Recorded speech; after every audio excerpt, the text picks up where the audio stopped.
A very good evening to you tonight.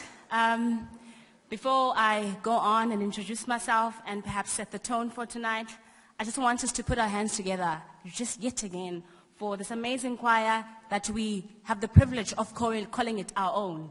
You know, a team that works together as an African team.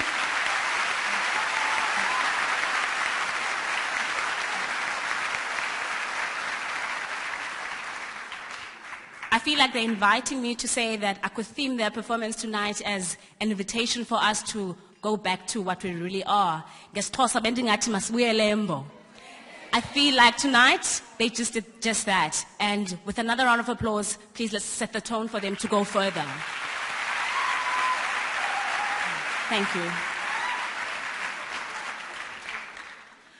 The Moral Regeneration Movement, members of council, members of the legal fraternity, the religious fraternity, members of the community present today, the business sector, managers and executives of banks, government sector, the education sector with teachers and pupils that are with us today, the executives of the manufacturing sector, with a special mention of the Continental Tires Group, the retail sector, senior managers from SPAR's regional office, NMMU alumni, the SRC, students, the George campus, social and political activists alike. Good evening, and it is a pleasure to have you with us today as we mark this historic chapter that we'll never forget. Whether we choose to or not, it will always be with us. Before we start, I just want to make a few announcements. This is bearing in mind that we have people that are streaming live from their laptops, their iPhones and iPads. Special mention to them. And for them, we want to welcome them. And for those that want to join them as well, but they don't know the live stream, I'm just going to read out the live stream for that purpose. Well, it's http, the normal video.mandela.ac.za/HTML5/live.html. Another announcement is that for those that have seats in the middle, I can count 5 seats from the front. There are some seats that are vacant in the middle. Please may you move just a little bit to the, just into the center so that the people that are standing can move and sit adjacent to you as well. Another announcement is that, yes, we did have 2 overflow venues, Building 35, Room 40, and the SRC chambers, but those 2 are full. You can imagine, Advocate Madonsela, the demand, you know, and the interest for tonight's lecture. So we have another venue that we've opened, and that is also Building 35 and Room 7. My name is Viwen Dai, and I'm a postgraduate student here at the university. And to mark the opening of this event, I just want to introduce someone that I call Umama. Not biological, of course, but in my heart and in the academic space, I can hold her as my own. She's no stranger to the dynamics of transformation, no stranger to being the first, no stranger to being the changing, the changer, the game changer. She's no stranger to cognitive strategies.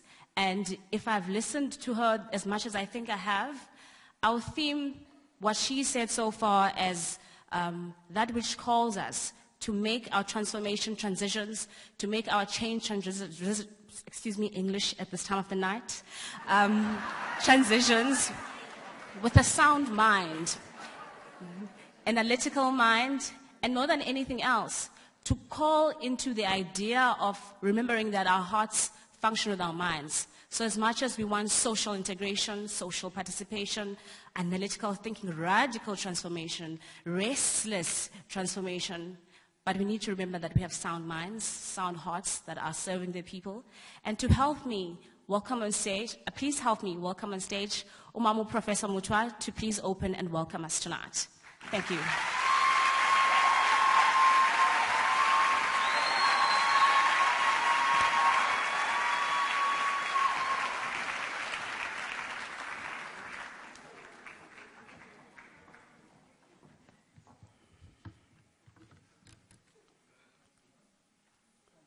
It is full. It is very full. I tend to open a lot of things here. It is very full today. So thank you, Advocate, and the Moral Regeneration Movement. Thank you very much, ladies and gentlemen. Mine is actually a very brief input, because my own style is not to speak if I'm not supposed to speak. Today mine is to welcome all of you at Mandela University. And then the speaker of the evening is Advocate Professor Thuli Madonsela. So I would like to recognize the members of our University Council here in present. I've seen a few of them. I've seen our Deputy Chair of Council sitting here in front, Mr. Siam Shaluga. Welcome, sir. I would like to welcome Father Mangaliso Mkachwa, the National Chairperson of the Moral Regeneration Movement. He met me when I was 24. Back in Johannesburg. That's very long ago. And I would like also to recognize his delegation that are accompanying him. And I want to thank them for co-hosting this august event with us. We thank you, Father Mkachwa, for this initiative. All that we have lost is not your spirit of liberation theology, but it's just your hair. When I met Father Mkachwa, he was very slim, but he had big afro. That was in the 80s. So I also want to salute CANRAD, our Center for Non-Racial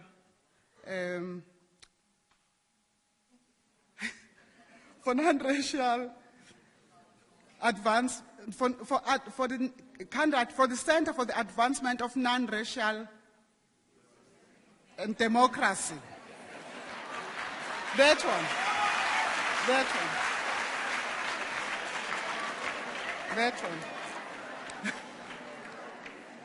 So I want to salute, sorry Alan, I want to salute the Center for actually pulling out this work with all the partners that we have worked with.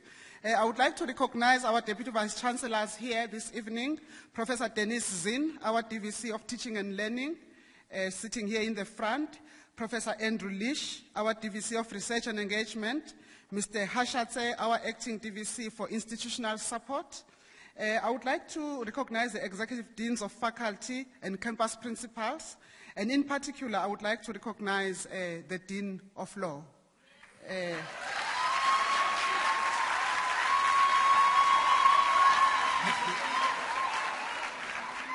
The Dean of Law is obviously very popular, partly because he is actually very young, but also he loves students. That is his brand. So I would like to recognize you, Professor Govinji. And I would like to recognize the Dean of Students and the student leaders that are here, led by the SRC. All the professoriate and all our academic colleagues that have not called by their categories. I can see all of them here, as well as the professional and support staff. I would like to recognize the members of the judiciary and the whole legal fraternity that is very represented here this afternoon. I can see some familiar faces. I would like to recognize the government leaders here in present from the three spheres of government. I've not seen our mayor. Perhaps he's in the audience, but I understand that we have got leadership from the three spheres of government that are here. I would like to recognize all of them equally. I would like to recognize the members of the faith sector, Ngokubanzi. I would like to recognize the educators that are here and the pupils. I understand that we have got here learners from 5 Uitenhage high schools that have been brought here. And I think some of them are here. They are sitting in the spillover rooms because it is very full here. I would like to recognize the citizens of the Eastern Cape, particularly of our beautiful metro. I would like to recognize all the colleagues that are here, ngokwezigaba zenu, as well as our students, our purpose of being here. I greet you all warmly and welcome you to, at this lecture. I wish to recognize finally and welcome in particular our guest speaker this evening, Advocate Thuli Madonsela.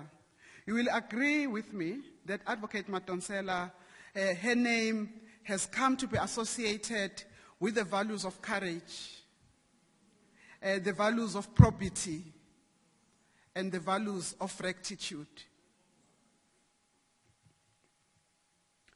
It is an exceptional pleasure to welcome you to this public lecture, which is taking place at a very significant time as we honor the centenary and the birth date yesterday of our university's namesake, Nelson Mandela. And I can also mention that this morning at Mission Vale campus, I launched the year-long centenary program to celebrate the life and times and contribution of Madiba, which we are going to run at this university until 2019 July, just before Madiba turns 101.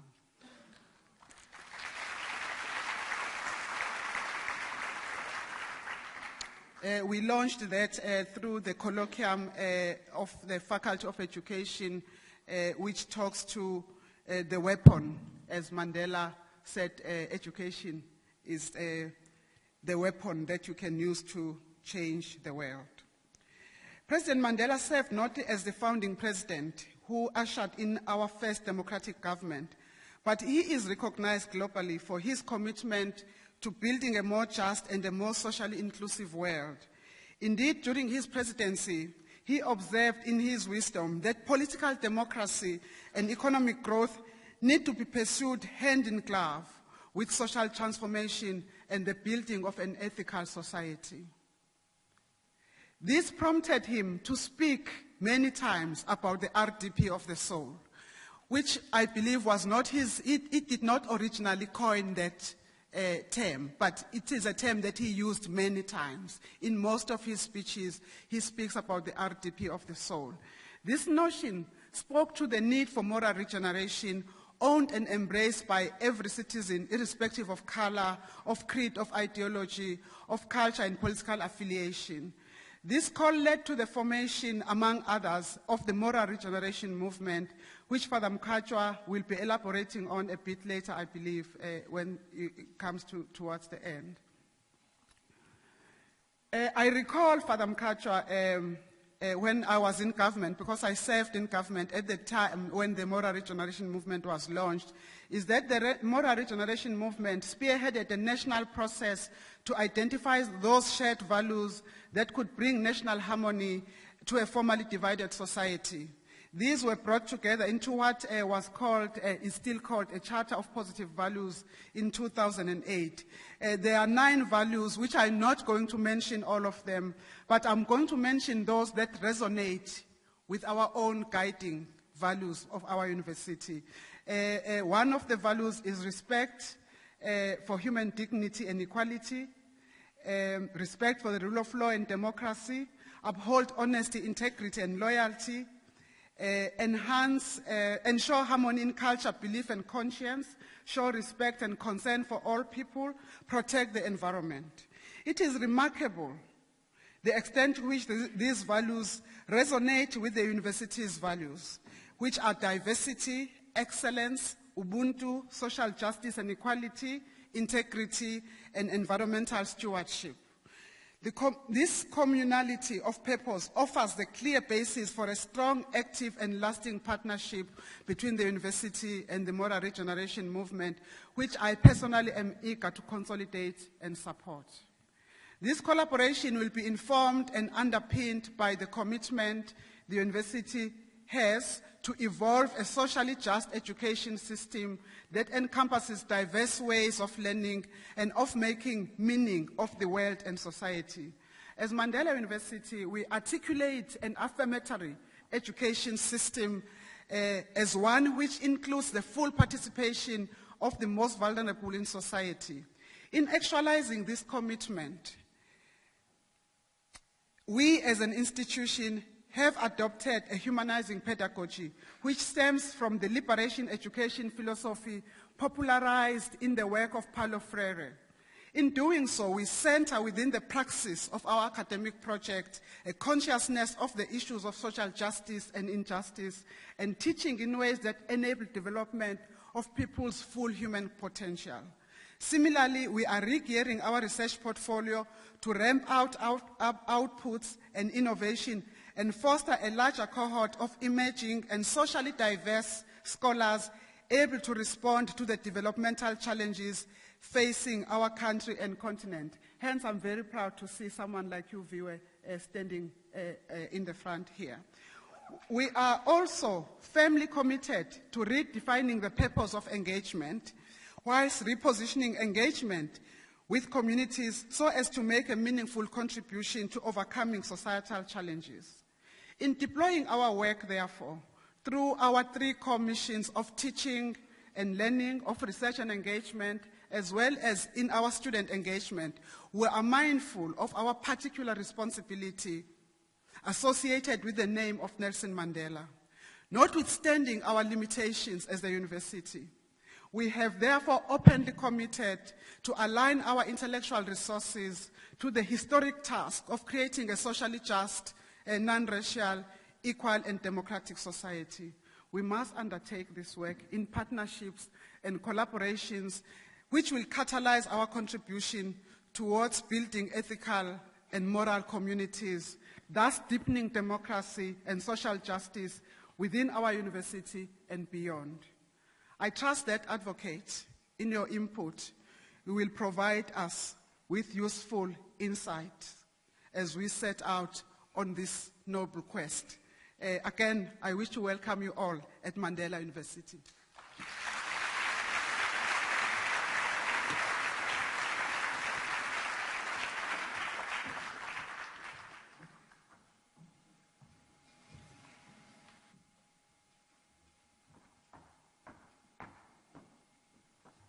It's always a pleasure to listen to Mama speak. 1, you learn new words.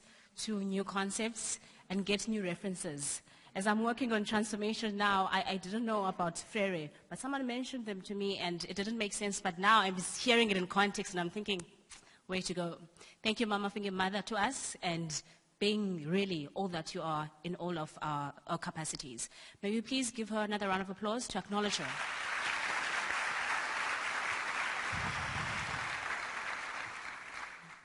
Before I introduce the next person that's going to come up, I just thought it would be of benefit to read out the program so that you can, manage your time properly and to share the link just to see how much we can pace ourselves. So next, we'll have the person that I'll be introducing to introduce the guest speaker or the keynote addresser for tonight. And then we'll have a keynote session. I'm hoping by now you will be getting your diaries out, your phones out as she's speaking, because straight after we'll have a Q&A. Thereafter, we'll have a vote of thanks. And then after, we will be open to engage. So while we think about what Obama has said on his lecture this week, while we think about everyone else that spoke before him, it gives me great honor to introduce someone that is no stranger to talking about uncomfortable concepts, uncomfortable situations, talking about moral regeneration itself, someone that is not a stranger to capacitating people, someone that is not a stranger to mentoring people actively. It's good and well to love development, but it is even more better to do it yourself, to roll up your sleeves and do it. This is someone that was a top 40, under 40 recipient from the Business Chamber. This is someone that is not a stranger to writing. I mean, we're in the academic space, so you might as well start if you want your students to do it as well. So this is someone that will be introducing Umamu advocates Thuli Madonsela, and I'm hoping that while he speaks, you'll be taking notes as well, because he is a mouthful of quotes as well. So please help me welcome on stage the Dean of the Law Faculty, Prof. Avinash Govinci.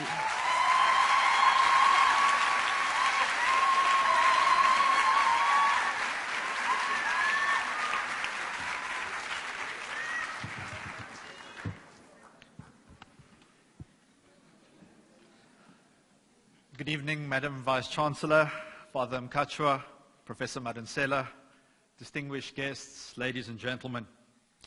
It is my pleasure to introduce Professor Thuli Madonsela to you. Professor Madonsela is a South African icon, an advocate of the High Court of South Africa, and a lifelong activist for social justice, constitutionalism, human rights, good governance, and the rule of law. Presently the Chair of Social Justice at Stellenbosch University, Prof. Madonsela is most well known for the time she has served as the country's public protector. The manner in which those duties were fulfilled have left an indelible impression on the South African legal landscape and entrenched Prof. Madonsela's global reputation for integrity and fearlessness. She is renowned for enforcing accountability and justice in the exercise of public power and the use of public resources. Prof. Madonsela has rightly received numerous accolades in recognition of her outstanding contribution, including residency at Harvard as an Advanced Leadership Fellow, the Paul Harris Fellow, the Tolberg Global Leader, the recipient of Transparency International's Integrity Award, the German Africa Prize, the Commonwealth Lawyers Truth and Justice Award, Forbes' Africa Person of the Year for 2016,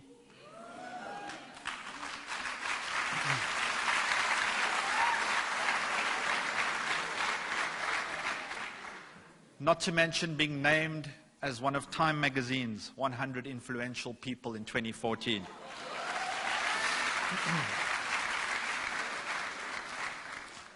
Much more than the sum of all these awards, it is Prof. Madonsela's history of highlighting the importance of social justice, advocacy of inclusivity, and the utilization of the fruits of democracy in the pursuit of peace that make it so special to welcome Prof. Madonsela back to this stage at Nelson Mandela University to deliver this public lecture. In 2012, Prof. Madonsela delivered a memorial lecture in honor of the late Griffiths and Victoria Mxenge, and said, and I quote, "The essence of my engagement with you tonight is that accountability to the public is central to meaningful delivery on the constitutional promise of a better life based on human rights and freedoms. For the South African dream that inspired the sacrifices of the Mxenges and others to be realized, accountability to the public is a must. I've also said," she said, "that public accountability is consistent with and made easier if the exercise of public power is informed by the principle of stewardship." Ladies and gentlemen, Prof. Thuli Madonsela is a servant of South Africa and is a steward of its supreme law, our Constitution. It is my special privilege to invite her to address the issue of the social justice gap and to answer the question, is the Constitution responsible? Thank you very much.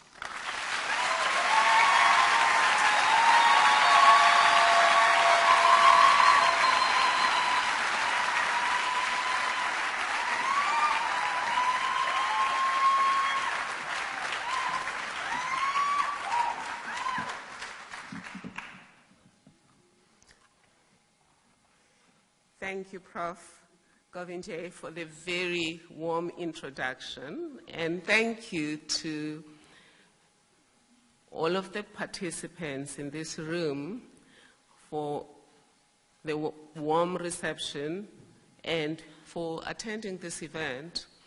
But my deepest gratitude goes to Professor Mutwa and the entire university for firstly giving us the privilege to engage tonight, and secondly, to include me in this conversation. I would also like to thank Father Mkachwa and the Moral Regeneration Movement for digging me wherever I was and insisting I should be part of this thing, and also my friend Andre. I've known Andre forever, but I've known Father Mkachwa for even longer. And I was reminding him that when I was working for Nupau as a part-time student, we used to knock at his door asking for money because the union subscriptions were not enough to sustain the union at that stage. So thank you. Thank you, Father Mkhatshwa, for the work you've done, and thank you to all of the colleagues that happen to be in this room and who have been involved in dreaming about democracy and pushing against injustice and ultimately placing us on higher ground insofar as democracy is concerned. I am going to speak to you a bit about social justice, but before I proceed, let me just thank young Viwe for the lovely introduction and for keeping us on track tonight. To the university, congratulations on altering your name so that you specifically are named after this giant whose birthday we celebrated yesterday, Nelson Mandela. Well, I know you know that you carry a huge responsibility by having this name, but I wanted to also tell you that apart from the fact that it's a huge responsibility in terms of having to act justly, having to show integrity, having to lead with a conscience, authentically, and not blame others for whatever goes wrong. But there's some advantage to the name you've just acquired. You're going to get freebies. Well, 2 weeks ago, I went with Swati Dlamini, the daughter of Zenani Dlamini, Mamwini's first daughter, and we went to a restaurant in Stellenbosch. In this restaurant, they've always been kind to us, and we've been there several times with my colleagues, but they've never given us freebies. On this day, we rocked up with Swati and a crew that was working on a documentary on Mama Winnie Mandela. And we then told them that this is the daughter of, is a granddaughter of Nelson Mandela. Ooh, it was as if we had brought Christmas too early. The employees kept coming to the room to greet Swati, and then when it came to serving whatever we'd ordered, suddenly there were more things on our table than we'd ordered. And we were worried that they were going to make us pay for things we didn't order. And just as we were asking ourselves, why are we getting these things, they came and said, oh, no, it's all free on us. So that's what happens to you when you live your life the best you know how. When I started my work as the pub protector, I attended a workshop on leadership by the author of A Leader with No Title. And I will never forget what was said. And the most important thing was, just do what you have to do. And coming to think of it, Nelson Mandela didn't do more than what he thought he needed to do and was capable of doing. I don't think he sought to lead the world. I don't think he expected the accolades that we're now giving to him. I just think he gave it all he had. So tonight we are going to talk a little bit about social justice and whether or not the Constitution is responsible for where we are. I believe Nelson Mandela was one of those people who placed us on higher ground when it comes to social justice. Him and his colleagues just rose to the occasion.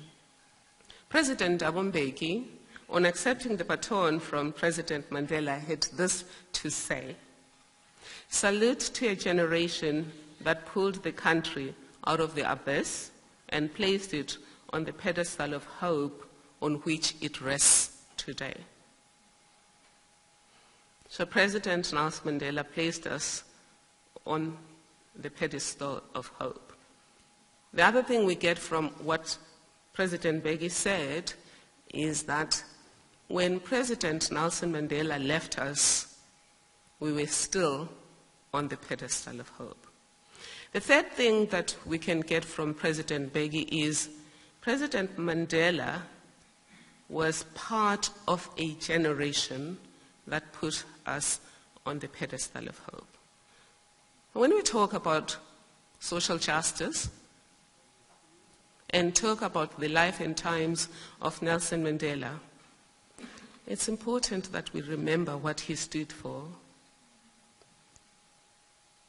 Somebody in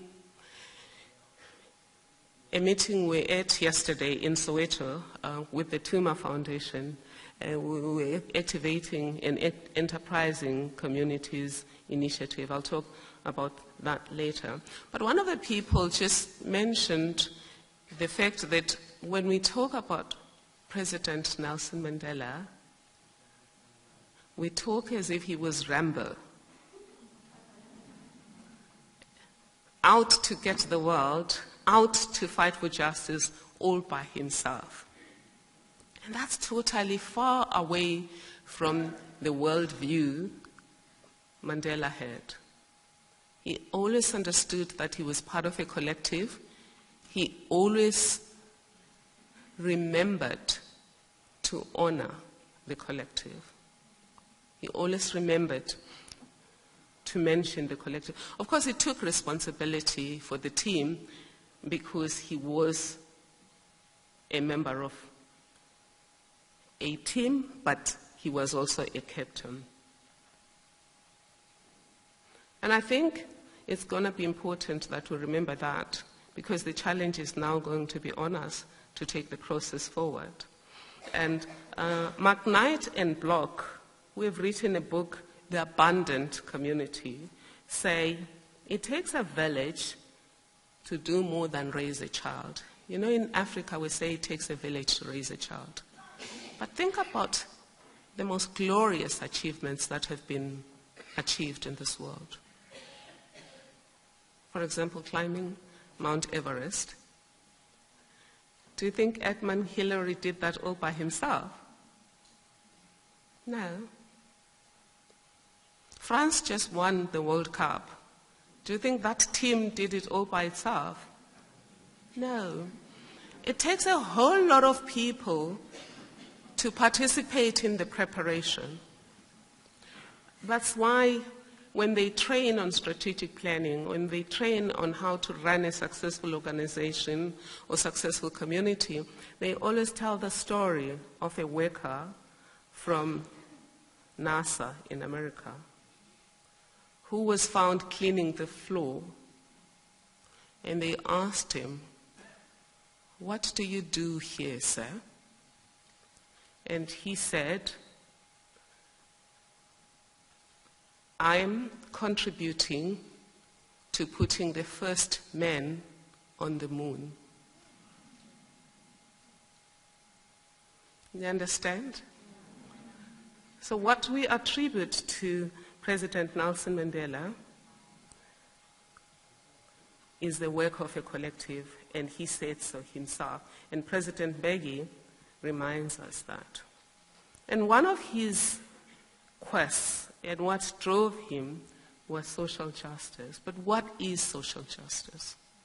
Because before we decide whether we're doing well on social justice or not, and if we're not doing well, is the Constitution to blame? Maybe let's come to some common ground on what it is. For me, social justice is about just and fair distribution of opportunities, resources, and burdens in society, as well as between societies. Because there's social justice between people who coexist and social justice between groups that coexist. What is the legal basis of social justice? In South Africa, the legal basis of social justice is our constitution. I've often wondered, why have we not been talking about social justice a lot?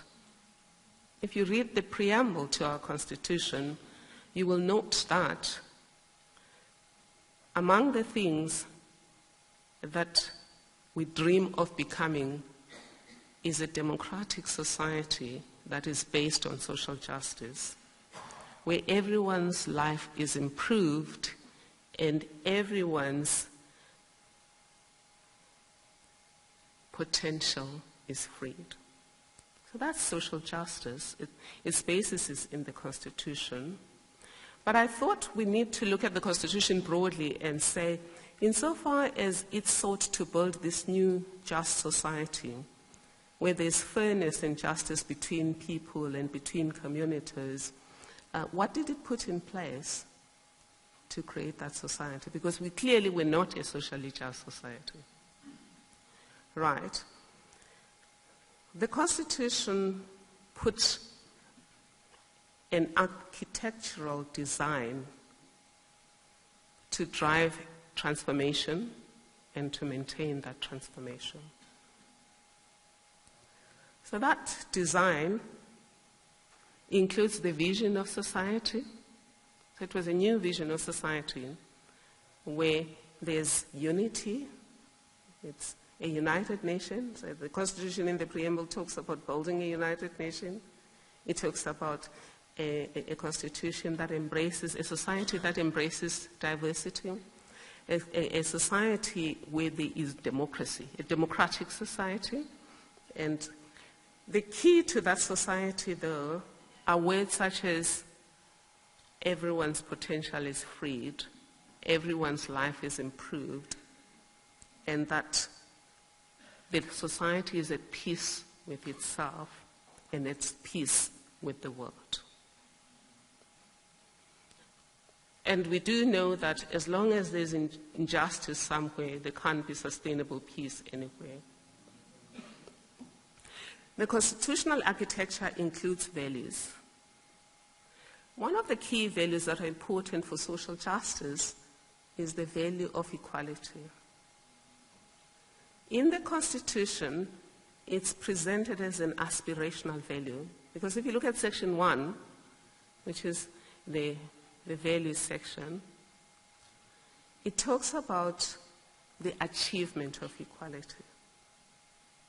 Sometimes I really don't understand when people talk about a compromise that was made to solidify the status quo. So, how do people arrive at that perverted logic? When the Constitution, nowhere else in the world does a Constitution talk about the achievement of equality. Even the Universal Declaration of Human Rights of 1948 talks about equality as if it exists, as if discrimination is an aberration. In South Africa, we understood that discrimination was not going to be an aberration for a long time, that we were moving from a premise where there has been the hierarchization of difference in terms of race, in terms of gender, disability, and many other human attributes. And we needed to go on a journey using the Constitution to eliminate the legacy of that injustice. So these values are equality, freedom, human dignity, openness, transparency, democracy, democratic, and the Constitutional Court has also said that Ubuntu is one of our values. This was said in the case of S. This Makwanyane, once one of the early decisions of the Constitutional Court, and it was a decision that ended the death penalty. So you can see how the Constitution is a document that is transformative in its nature, if we allow it to do so. So the Constitution paints a vision of the future. It paints the values that need to cement our walk to the future. It also states the basic entitlements of citizens. And included in those entitlements are fundamental human rights. And these human rights transcend what we regard as civil and political rights. They include social and economic rights, which you will find from section 27 onwards. A lot of them are in section 27. They include basic rights such as the right to food. So that's the society that would have achieved the right to access to food, water,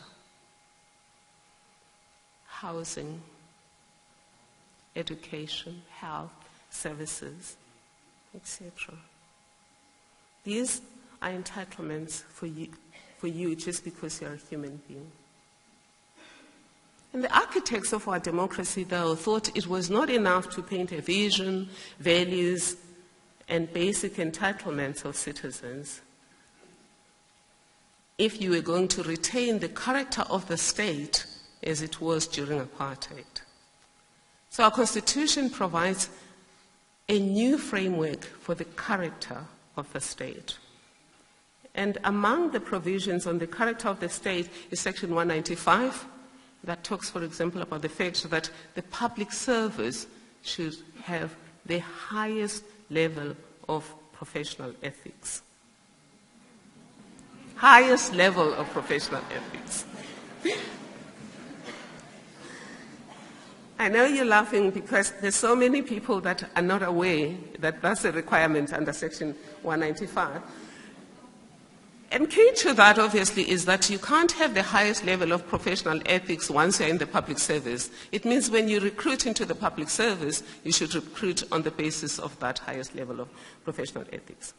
Section 96 imposes basic ethical requirements for members of the executive. These include preventing a conflict of interest, not using your power and resources of the state to advantage yourself or to advantage any other person. Right.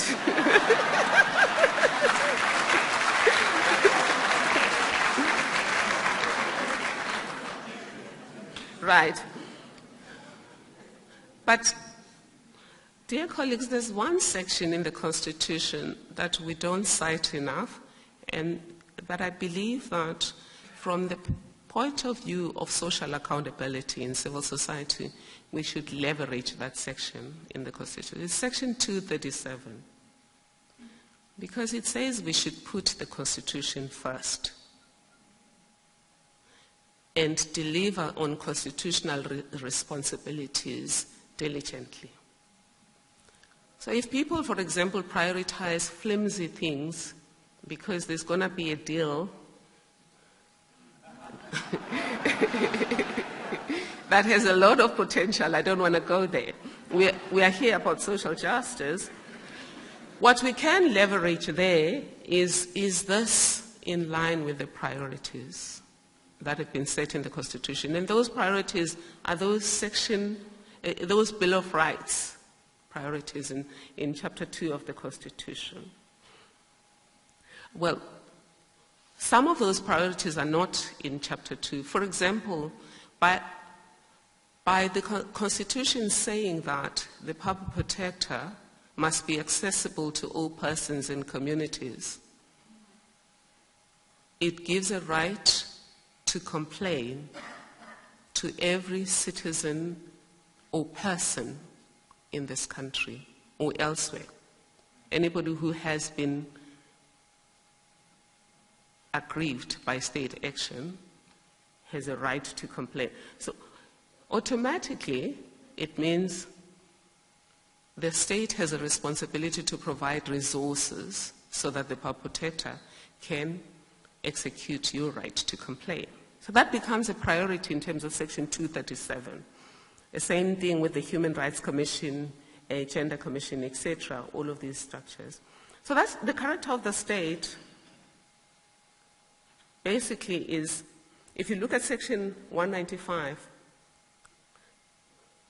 Section 96, Section 139, and Section 237, you can arrive at a conclusion that the state has to be competent, it has to be ethical, it has to be integrated, and it has to be responsive and accountable.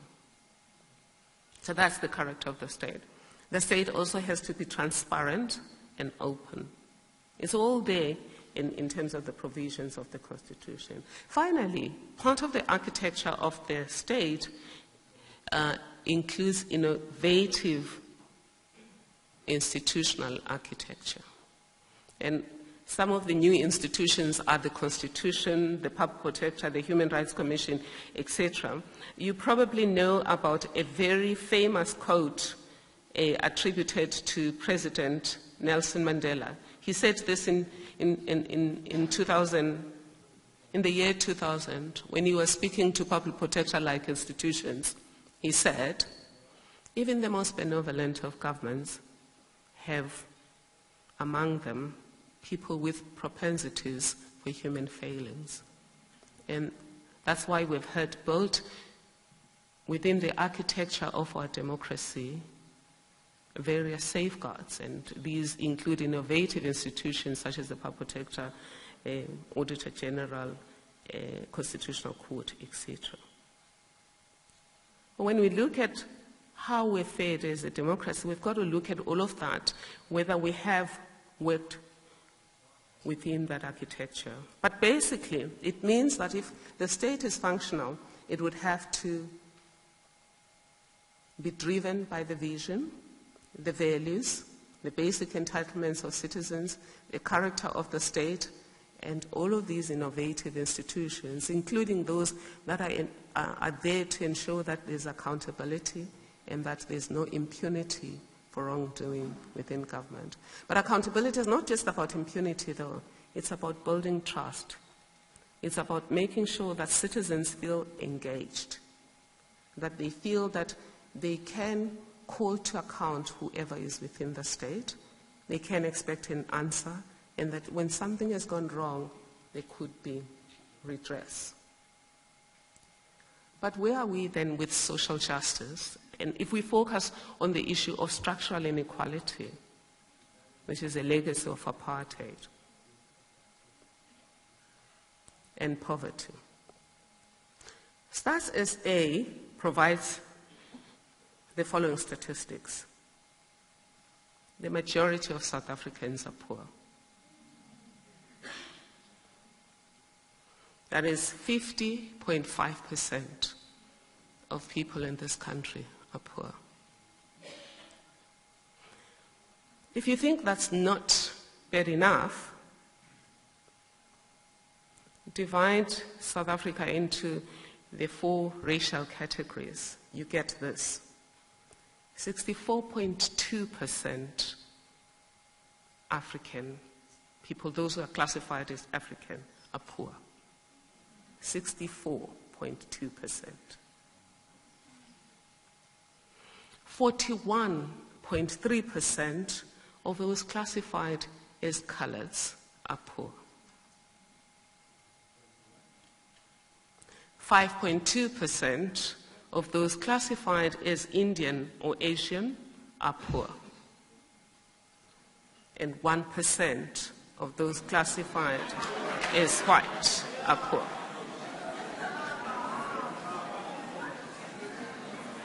Right. All right. Dear colleagues, I'm giving you the statistics not for incitement. I'm giving you the statistics for us to go into this journey. So let's just listen to each other and then we'll get a sense of where is this going to. Unemployment is at about 27.7%. The needs are at about 25%. If you add the needs and the unemployed, you get about 50%. The needs are those who are not in employment, not in education, and not in training. The Gini coefficient for South Africa is at about 0.9. Normally they say a good Gini coefficient should be closer to 0. That is basically the gap between the rich and poor. Normally when we measure economic progress or development, we use GDP. And I've just realized that it's a new thing. We didn't always measure progress with GDP. And GDP, whilst it's good to give you a sense of whether we're progressing or not, but it doesn't give you a sense of what is the distribution of opportunities, resources, and burdens in society, which is social justice. So you could be doing extremely well with your GDP, but only to find that there's one village where there's 0% employment. There's one village where there's zero development. I just came back from a village called Emanzimeleni, close to Empangeni. The average person is unemployed. The one hospital they had during apartheid has been downgraded to a clinic, and grown men were almost in tears about the fact that they used to have their feet fixed there if you broke a leg, if you broke a toe or something like that. Mothers were talking about the babies they delivered at that clinic, and that none of that is possible today. And then an old man said the only development they've received since democracy was a toilet that requires you to go backwards in order to go in because it's too small for you to go in front face. So that's the case of so GDP would not tell you that. It would take the earnings of the top 1% of this country that owns the bulk of the economy and mix it with the earnings of Balisa Musa, who, because she was arrested on June 16,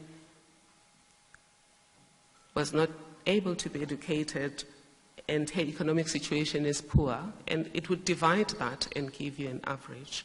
So that it becomes important then that we use the Gini coefficient as well. Now, that's a question to me is how socially, a question from me, dear colleagues, is how socially just are we today? If we look at these figures, you would agree with me that it doesn't look like we are socially just yet. If you go to gender,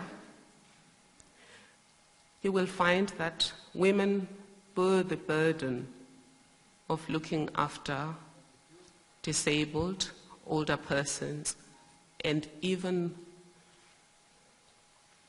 disabled persons. But of all of the statistics that we got on gender, the one that I would like to share with you tonight is that it is said that there's 200,000 families that are headed by children under 15 in South Africa. We talk about child-headed households, but children go up to 18. But just talk about under 15. And most of the people who are heading those families are girls. Because when the going gets tough, a lot of the young boys would rather choose to become street children or go away and work. That statistics is mentioned about burdens in society because the vision says we should be creating the society where everyone's potential is freed. I attended a nutrition conference organized by one of the Stellenbosch units at Tygerberg Hospital. Again, we were told that a lot of children from historically disadvantaged communities are growing up now with underdeveloped brains. And they said that's happening because of nutrition.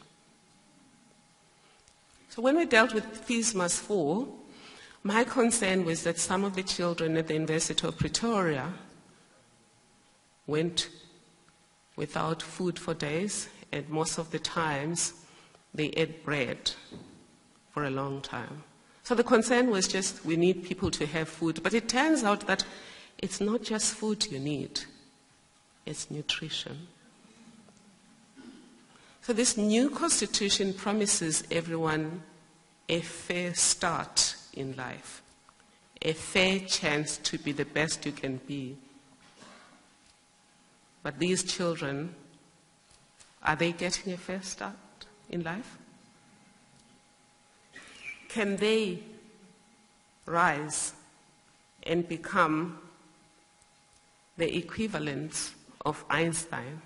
AIMS is one institution I'm a member of, or I've just joined their board, which is the African Institute for Maths and Science, run by Professor Turok.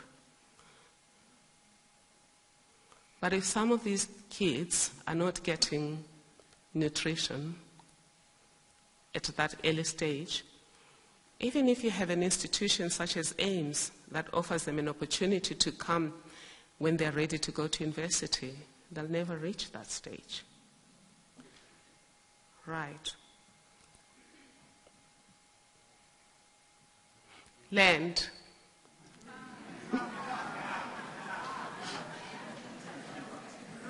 Right, sorry. According to the Department of Land Affairs, 75% of land in South Africa remains in white hands. 73% of agricultural land remains in white hands. Anecdotal evidence shows that most of tribal land remains in the hands of men.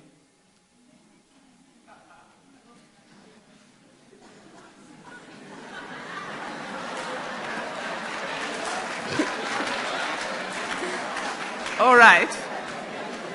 Well, dear colleagues, when we're dealing with social injustice and when we're dealing with the dream of social justice, we're looking at fairness and justice for all. Not just in terms of color, but in terms of gender as well, in terms of age and everything. Yes. Thank you. Thank you. In one village that I will not mention, because we're still going to engage with them, we discovered something that shocked me. I worked a lot on gender issues, and I used to work with the Rural Women's Movement when I was a researcher at Wits. And I'm an expert on customary law.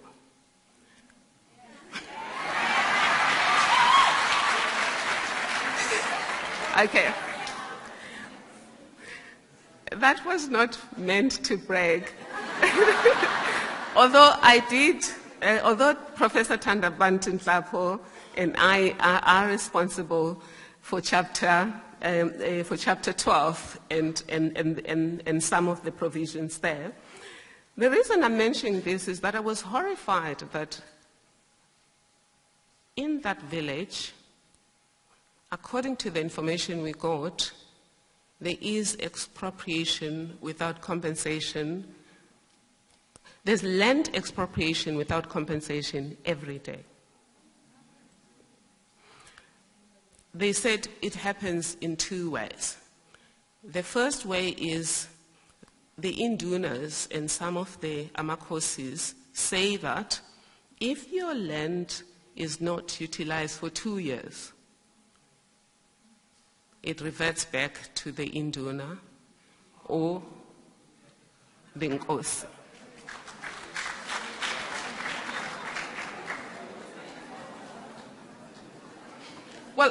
I'm still looking for a law that says that, and I did promise them that I'm going to engage with the Department of Land Affairs, because the last time I checked customary law, there was no such a thing. The second thing was that if your father dies, if your father had been given the land, because you have a user right, you had title, which is, it's not ownership, it's a usufruct. You have a right to use. Currently in that place, if your father dies, that right expires with the death of your father. So the one story I was told, which I still have to verify, was that the father died having planted sugar cane. So the sugar cane was still there, and when he was dead, the son then went to inform the Inkosi that he needs to harvest the sugar cane. And he was told that, no, the sugar cane is no longer yours. The title is now reverted to Inkosi. If this is true, it's not funny. It's a violation of the Constitution.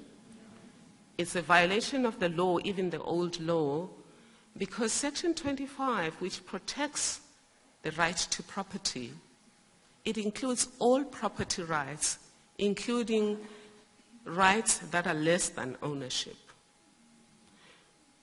So, but that's a question, are we socially just today? I could go on and on and on about areas of social justice. But one that I should mention, because we're in the fourth industrial revolution, is the question of connectivity.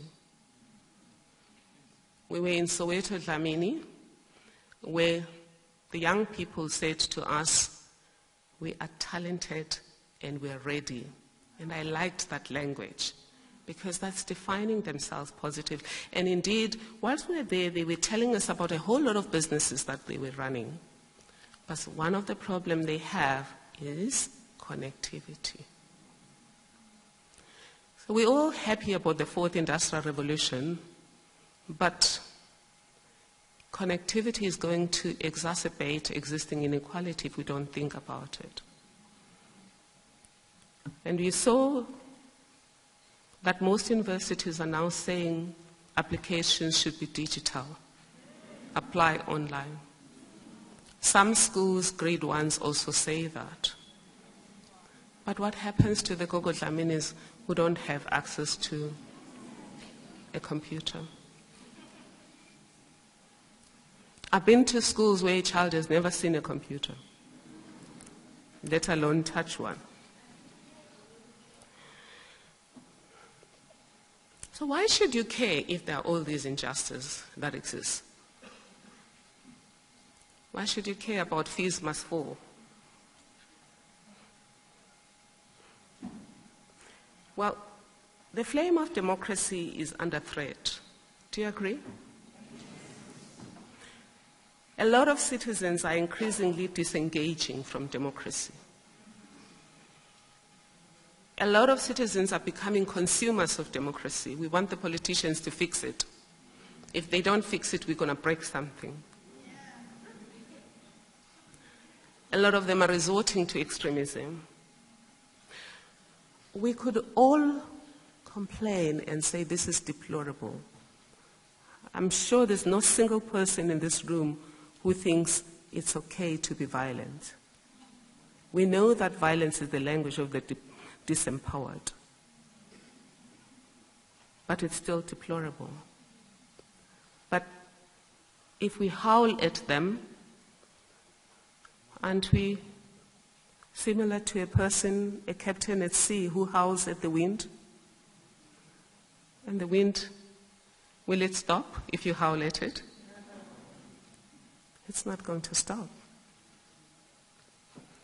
Because as long as there's injustice somewhere, there can't be sustainable peace anywhere.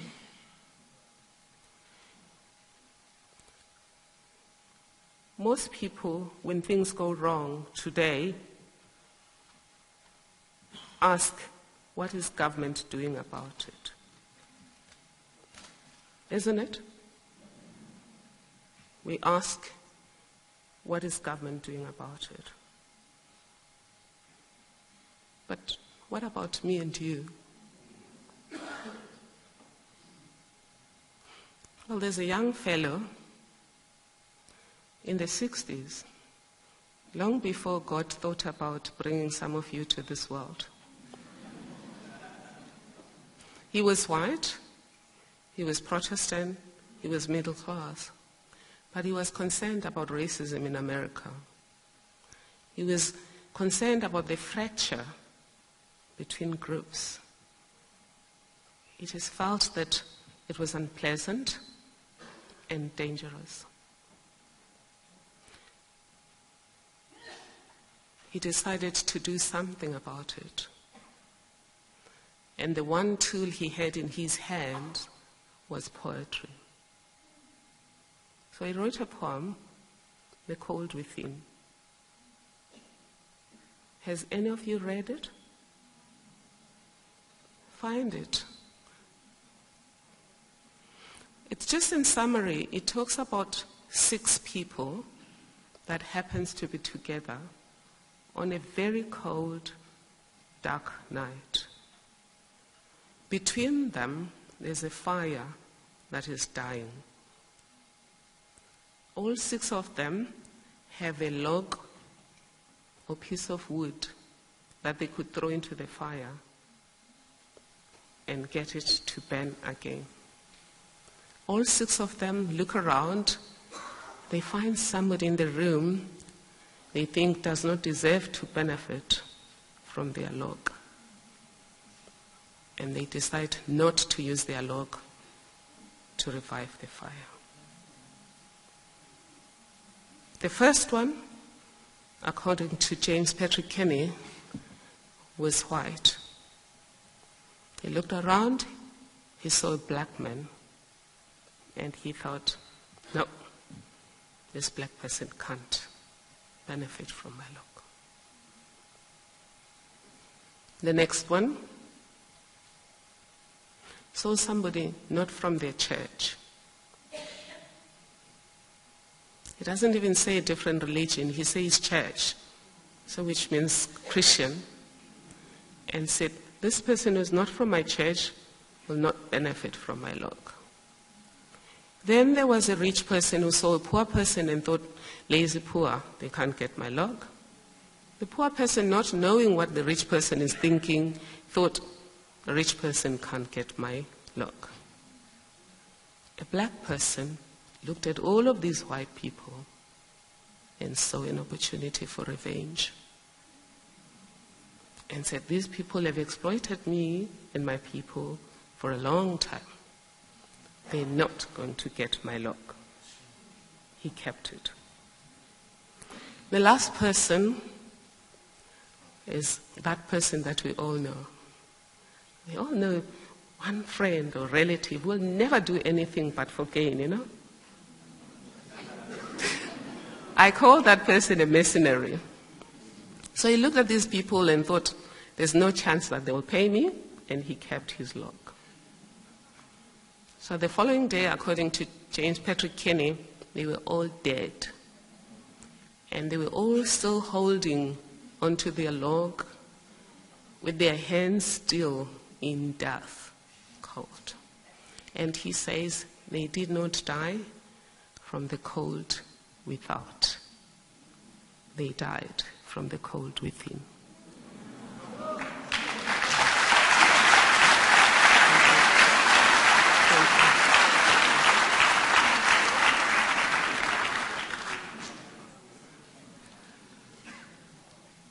So what can we learn from this poem and the challenge of social justice and the consequences of social injustice? Well, you've heard from me already about the pattern of continuing social injustice in the country. You also know that a lot of those people are angry. One thing we know is that when they're angry, they ban anything. Sociologists now have come up with a new term that when people are hungry, they tend to be angry. In Zulu we say, indlala ibanga ulaka. I'm told that it was Bob Marley who came up with this song about hunger and anger. So the new term from sociology is hangry, that people are hangry.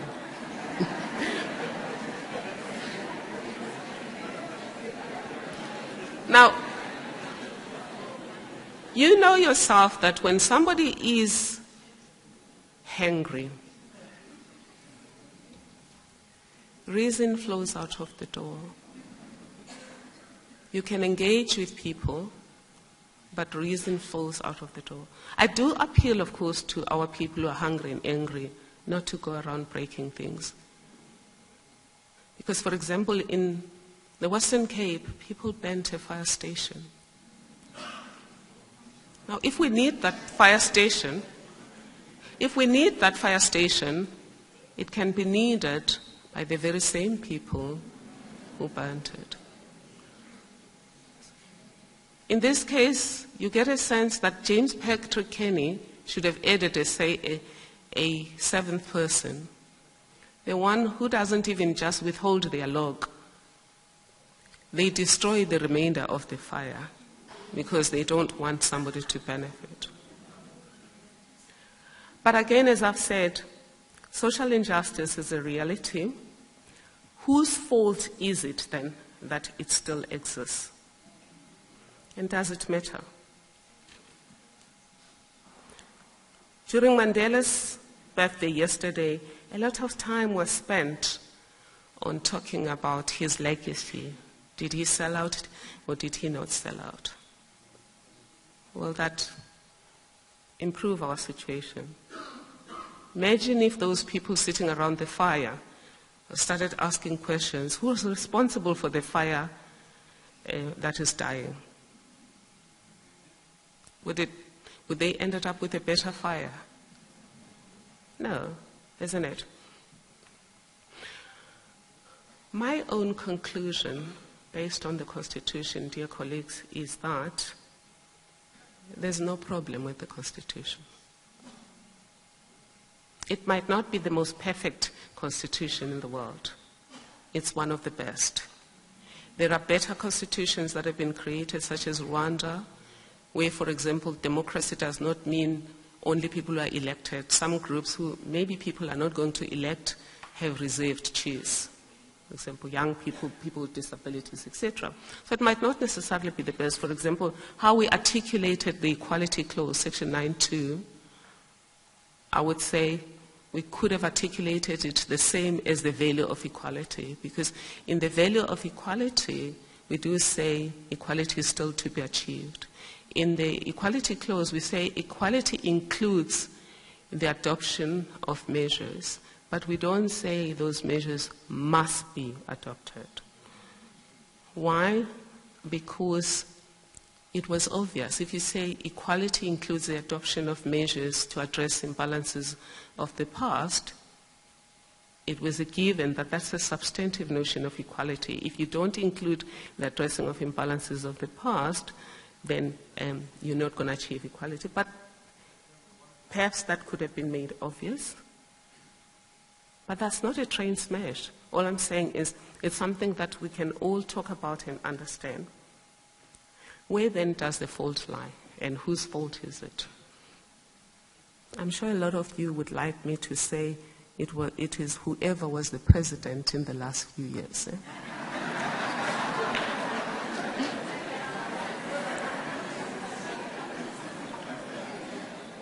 Well, dear colleagues, I'm going to take away your cheese in that regard, because according to the Constitutional Court, in the EFF versus Speaker of the National Assembly, a case decided on the 31st of March 2016, the main culprit is Parliament. According to the Auditor General, the main culprit is Parliament. Because democracy the architecture of our democracy is such that you have guardians of democracy, various levels. The courts are the ultimate guardians of democracy, but Parliament is the second ultimate guardian of democracy because they perform oversight. So the Constitution has a very clear vision, has a very clear architecture on how that vision is going to be achieved, and there's a lot of laws that have been passed during the Mandela Parliament to give meaning to that vision. So in the case of EFF versus Speaker of the National Assembly, the Constitutional Court, as the ultimate guardians of democracy, basically rebuked Parliament for failure to perform oversight, for failure to uphold and protect the Constitution. The case was about the powers of the power protector, but the real deal was around there was a breach of ethics. There was a failure to act ethically on the part of the executive. We said social justice is about poverty and inequality. It's about eliminating those so that there's a fair distribution and just distribution of all opportunities and resources. In that Nkandla matter that ended up being about the powers of the power protector, there was a huge issue of social justice. Can you spend R250,000 rand on one person's needs with a good conscience? That was the key question. Is that conscionable? Is that ethical? Is that in line with the pursuit of a society where everyone's potential is freed and everyone's life is? So the decision of the power protector was that it was unconscionable. And the president had an opportunity to stop it because the Mail and Guardian broke the story in 2009 and we only investigated the matter in 2013. And he could have stopped it. He could have asked questions, he could have stopped it. And then we said he unjustly benefited and should pay some of it. But another social justice story there is that when the funds for Nkandla ran out,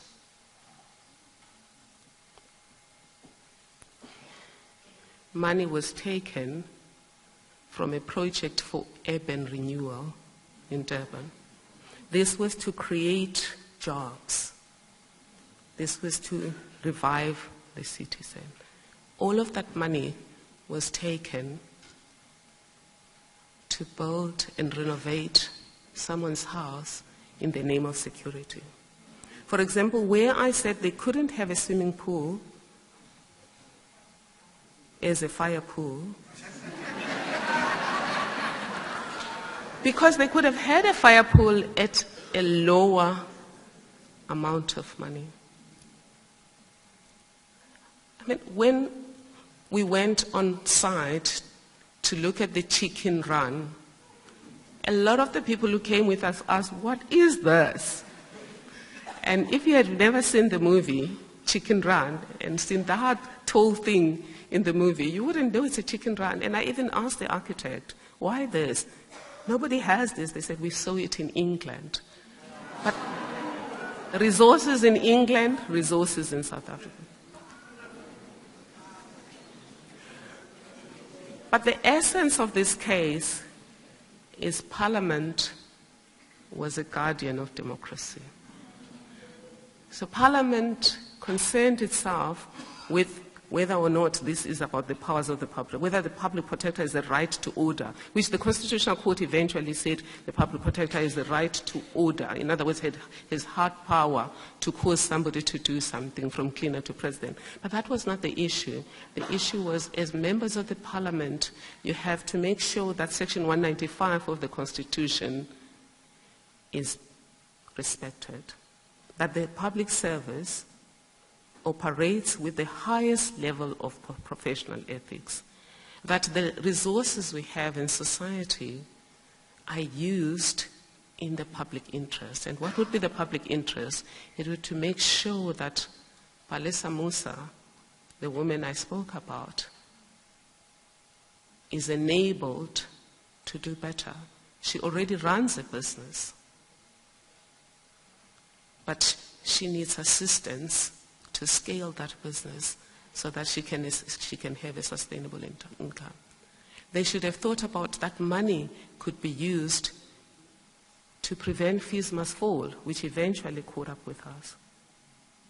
The children that we're talking about who are growing up with underdeveloped brains could get that money.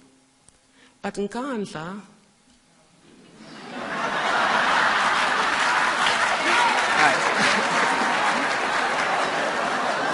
sorry.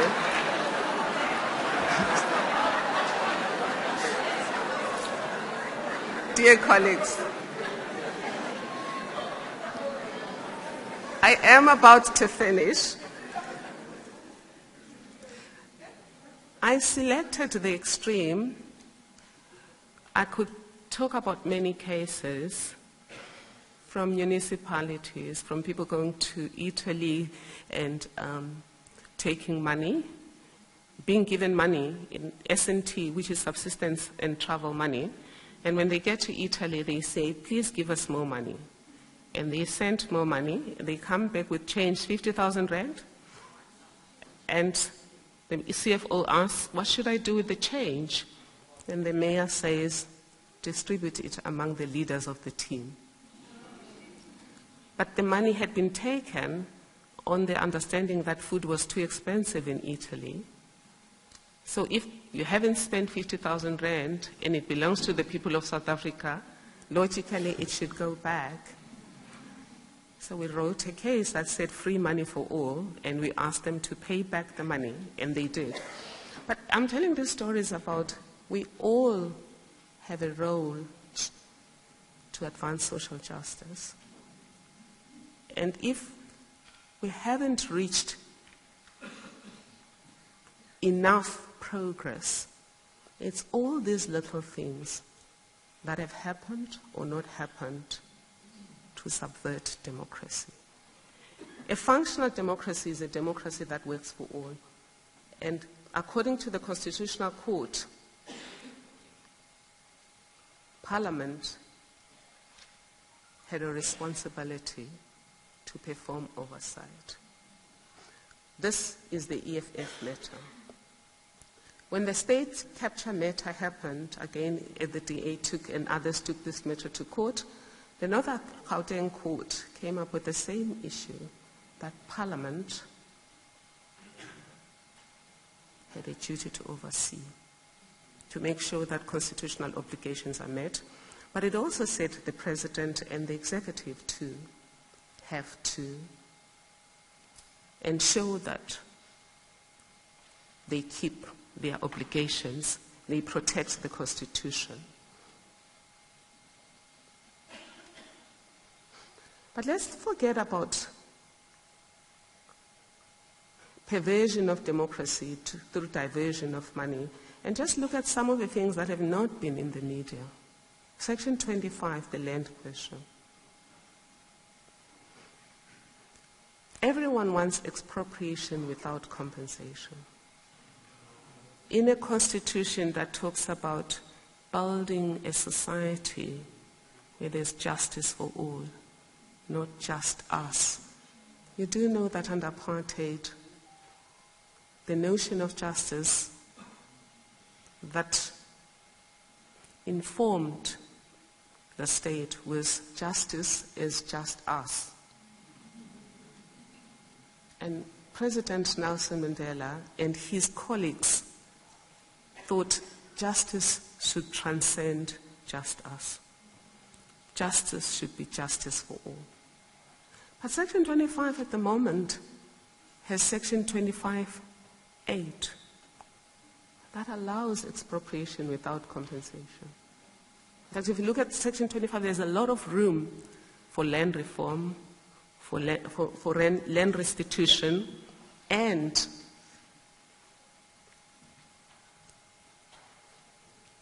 tenure reform. So for me, the main impediment to progress on the social justice front has been poor leadership, oversight. relating to progress against the constitutional dream and some of our legislative policies. So Section 25, if you just look at the Constitution and say, some of the casualties of poor oversight are Section 25 of the Constitution, the Bill of Rights. We should have measured whether we were achieving equality on a day-to-day basis. And trust me, I was a public servant during the Mandela days. Every report we made, we were required to talk about what progress are we making on ending poverty and inequality. When last have departments been asked to do that? Bill of Rights. What progress are you making on all of the rights? Not some, all. Because human rights, according to the Vienna Declaration of 1993, human rights are interdependent and interrelated. For example, you can try to make sure that everyone gets equality in the workplace. But if there's no equality in terms of access to health facilities, that will impact on equality in the workplace, isn't it? That's according to Dr. Ntabiseng, a young lady who has come up with a model of Mediclinic-like clinics in squatter camps.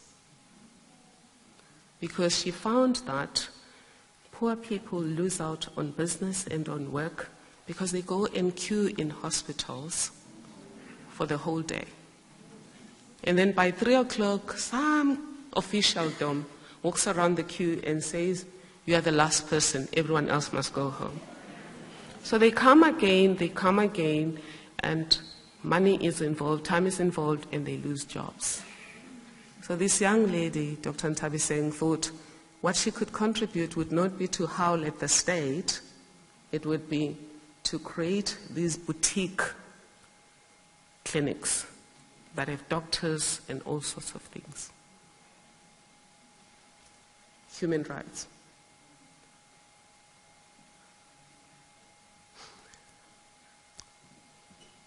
Legislation, I said Section 25, Bill of Rights, Section 195. The highest level of professional ethics has not been exhausted enough. Section 237, I've already told you, this is one about giving priority to the Constitution. Whilst we're thinking about whose fault and does it matter, we should also think about the casualties of poor oversight when it comes to laws and policies. And if you remember nothing else that I said to you today, please remember this. The Promotion of Equality and Prevention of Unfair Discrimination Act of 2000. Can you believe it? It's 2018. Chapter 5 is still not implemented. So we're looking for silver bullets for systemic problems. Because we are refusing to do it the hard way. The reality is, if there's no oversight on the hard way, though, what appears to be silver bullets is not going to be silver bullets. You know that? So Section 25, can I tell you very briefly about Chapter 5 of the Equality Act? This is an act that President Nelson Mandela, whose legacy is now at stake, thought we needed. Because he worked with a team, because he was a team leader, he allowed expertise to advise him. And Minister Dalla Oma, who was our minister, advised him that it's not enough to ban discrimination, because inequality is not an oddity, it's a systemic problem as a result of the past. But if you were going to end inequality, you needed a systemic solution that looks at all sectors of society. Because apartheid, patriarchy, disability discrimination, and all forms of previous injustices affected all areas of life. Why should we be beaten by Fairwood, Bantu Benkosi? Fairwood understood that if you were going to suppress, you can't tinker in only one part of the system. He didn't just tinker in the economy or employment, which is the only two things we've dealt with in this country in terms of advancing equality. We've dealt with BEE and employment equity. What happens to the rest? What has happened is that people have moved on their own, but there was a vehicle that was created under the leadership of former President Nelson Mandela, the Equality Act, to drive the advancement of equality. And the beauty of Chapter 5 was that it was not coercive. It was asking all companies, all departments, all role players to do an audit of residual inequality and then on their own move to advance equality. We now complain that we're not moving fast on employment equity. Part of the problem is elsewhere in the system. But part of the problem is mindsets. We don't have a program that looks at dealing with mindsets in society as a whole. The Equality Act would have allowed us to do that. Just to tell you a story about mindsets, my son in grade 5 went to a school where the principal was a very lovely fellow, Mr. Pretorius. And when I was doing homework with my son, helping him with his homework, I came across this passage where it was talking about the people and dangerous elements. So the people, it said, moved from the Cape and they were moving into the inland. And as the people were moving into the inland, they were faced with dangers. Among those dangers were wild animals, snakes, and natives. See, this was during this democracy. This was Glenstacia Primary in Pretoria. How many other people were exposed to this? When I spoke to Mr. Pretorius, he didn't understand that this was wrong. He said, this thing was said. And I then moved my children to Waterkloof Primary. I'm mentioning this story because Mr. Pretorius was a good human being. He had always treated everyone with decency. But what we needed, which we did in many government departments at the dawn of democracy, was a system of social context awareness, where people understand that things we've always taken for granted because of the way you were socialized can be harmful. So had we followed the Equality Act, we would have done that, because some workplaces do this, some don't. Supersport right now, for example, when it had a problem, it rushed to say there's no racism and there's no racial problem. But is it possible, dear God, in a country that was anchored on discrimination? It's not possible. So companies should not be ashamed when gender issues come up, racism issues come up, disability discrimination, xenophobia come up. They should just bring in an expert to assist them to manage diversity. But they shouldn't be all. What about those who are not in companies? Because we're a society of 57 people. What about those who are not in companies? So, dear colleagues, that's the Equality Act. Land reform, I've already said that Section 25 has not been exhausted. That's not enough. The Land Expropriation Act that is a problem today is the 1975 Land Expropriation Act. So Parliament could have changed the Act. The Constitution allowed Parliament, in terms of Section 25(8), to change the Act. And indeed, they tried. They only started around 2009, but 9 years down the line, It's still not done. Health nutrition policies is an area we haven't dealt with. Schools, one teacher came to me and said, the way we deal with schools is a problem because we treat them financially as one size fits all.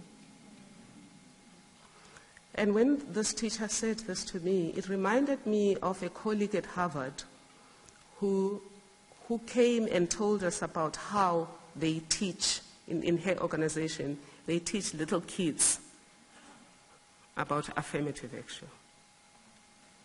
And he said, they just tell these little kids, they tell these little kids to dress in different colors, blue and pink.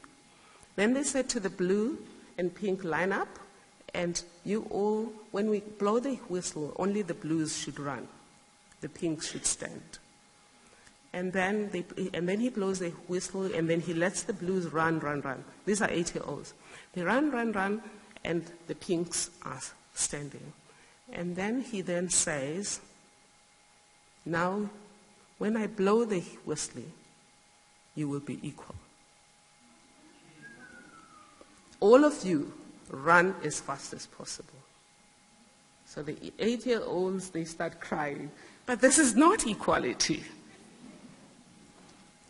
It's the same thing to a country where you had laws that said you can't buy property, even if you have money to buy property. This was our country. When you had a law that said you can't employ a black person in a professional job. If you do so, you'll be arrested. You can't employ a black person in management. Women, they couldn't also be employed in certain jobs. So you would say, but now people are being allowed to do that. But the numbers at the moment create a culture, and culture follows the majority of people in that workspace. They say when we say we affirm excellence, we actually affirm that which we believe is good about ourselves. Because humans tend to be what they call homosocial. So when you're looking for the familiar, and that's how you end up with excellence. That's not excellence.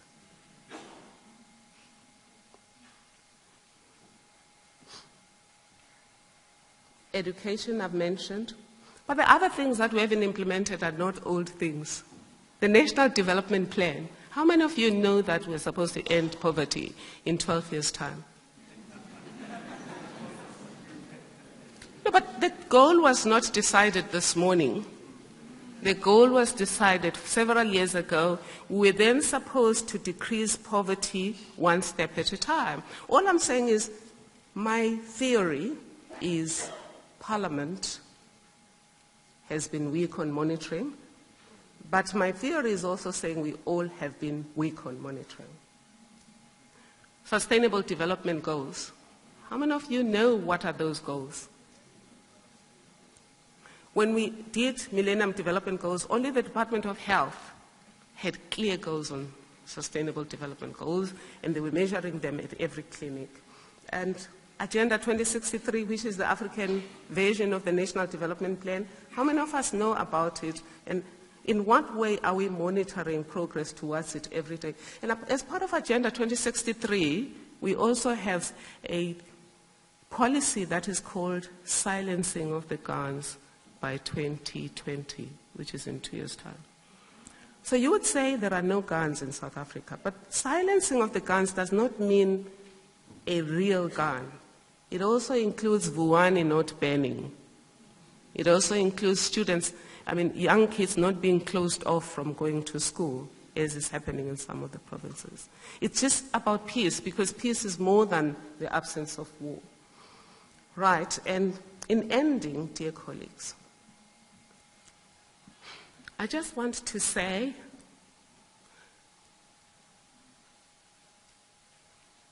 whose fault is it? Doesn't really matter. What matters is where is the problem. From where we are, The key problem at the moment is there hasn't been adequate monitoring.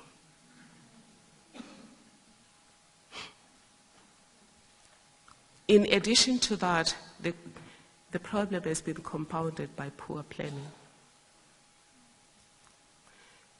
We're doing a project at Stellenbosch University that is trying to assist with poor planning.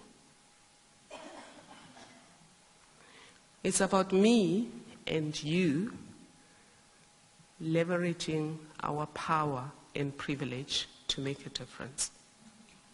I believe that I have power and privilege. I'm educated. I have a relative amount of money. I'm not hungry. My children can even teach at a university because university don't pay enough. But if my children were to employ at a university, since they're always asking for money from me anyway, they could teach. Whereas this is real. Some young people can't take a job at a university because it doesn't pay enough. So that's an issue of power and privilege. Although I'm one of those people, like all historically disadvantaged professionals who are one paycheck away from poverty, my situation is different from Palisa Musa. It's different from the people of Mpangeni that I went to. It's different from the people of Dlamini that I met. So I have the ability to use my power and privilege to make a difference. You too have that ability to use your power. How can we do that? We can write the next chapter of South Africa. And in the process, the next chapter of this continent, working together with other people, connecting our lives. And who knows, in doing so, we might write the next chapter of the rest of the world. Because our world is fractured. Because those that we're constantly leaving behind are tired of being left behind. So join us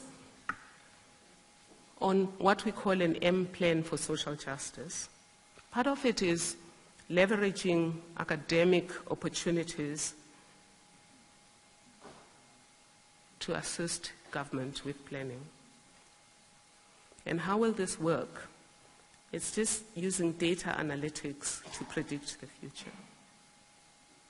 So instead of me complaining that when they digitalize, they leave the poor behind, you help them with statistics to predict the future. And virtually walk into the future, and if they realize that they're going to exclude some people, then they can review the policy or include a compensation strategy. So that's what we're doing as part of the M Plan for Social Justice. We're also looking at coordinating input from society to marshal private resources for social justice. Imagine paying R2 every time you went to Checkers towards a national social justice plan. And maybe you're saying, but what about corruption? I've heard people say that about the NHI. Why must we contribute when there's corruption? What's the difference between us and the people who died from the cold within? Because we can bring in these funds whilst being part of social accountability to make sure that the money that government collects through taxes and other avenues is used properly.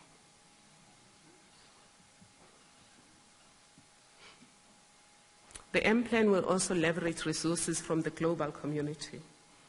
Instead of money flowing that side through IFFs, this time it should flow back this side as part of the M Plan for Social Justice. What is an M Plan for Social Justice? It's really a Musa Plan for Social Justice named after Palisa Musa, because we're saying Palisa Musa's daughter should not end up poor like her mother. We don't want to recycle poverty.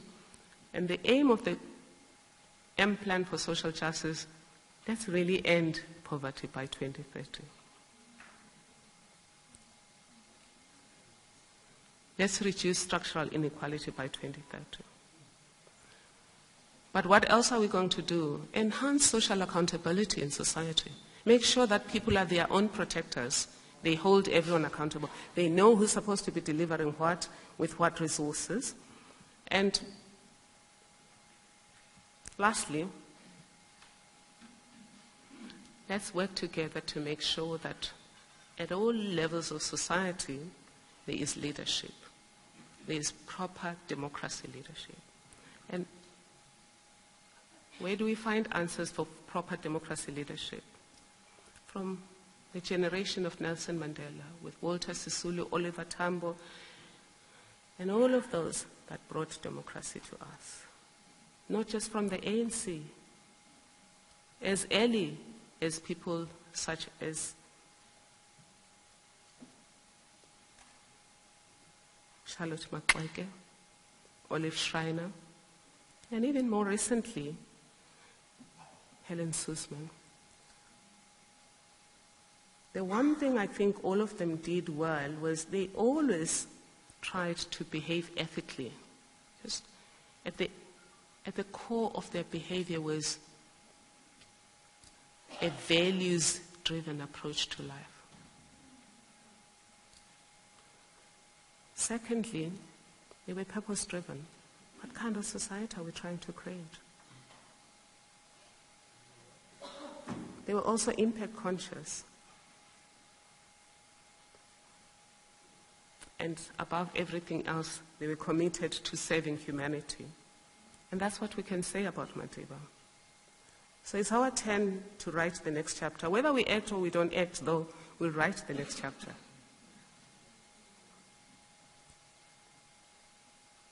All we're required to do is to rise to the occasion as they did too. To the university, you bear a higher burden. Young people at this university. Colleagues, lecturers, administration, because you'll be expected to lead in terms of defining the next chapter and taking society to the higher level. One thing we can say about Madiba and his cohort or his contemporaries is they placed us on higher ground. The second thing we can say is when we were under Mandela's captaincy, he left us on the higher ground we were on when we started. Going forward, none of us, though, are going to be able to do it alone. We're not going to end social justice alone. We will need to connect our lives. Because the Ethiopians say, when spider webs combine, they can even tie up a lion. We tied up the lion that was apartheid. We've even tied up the lion that was state capture, just a little bit. You will agree with me that we will be able to tie up the lion that is social injustice. We are capable. We must.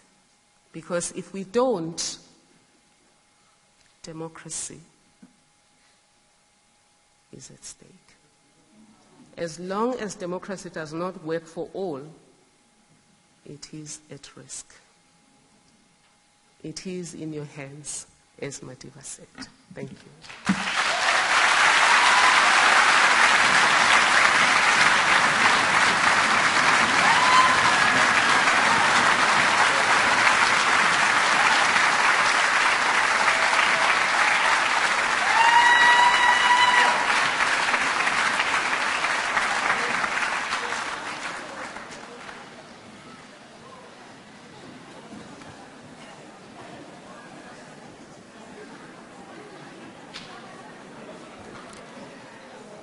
Okay, while people are making their way out, please may you do so smoothly, but I would encourage that you don't. You hang on to your seat just a few more minutes, especially if you have burning questions or waiting to listen to some of the questions that people want to ask, and invigorate, really, a moral campus as we move forward.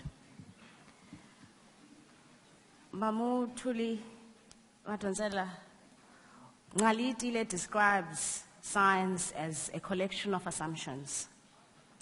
He describes engineering as a collection of questions. But then he further on describes the law field, the legal field, as a collection of logics. But I pose the question, are these logics enough to protect our constitution? Are they enough to protect our democracy? And more so, are they enough to self-correct? And tonight, I feel like I got my answer. If it is not the answer itself, it's the invitation to contribute to getting that answer. Thank you so much, and with those words, may you please give another round of applause.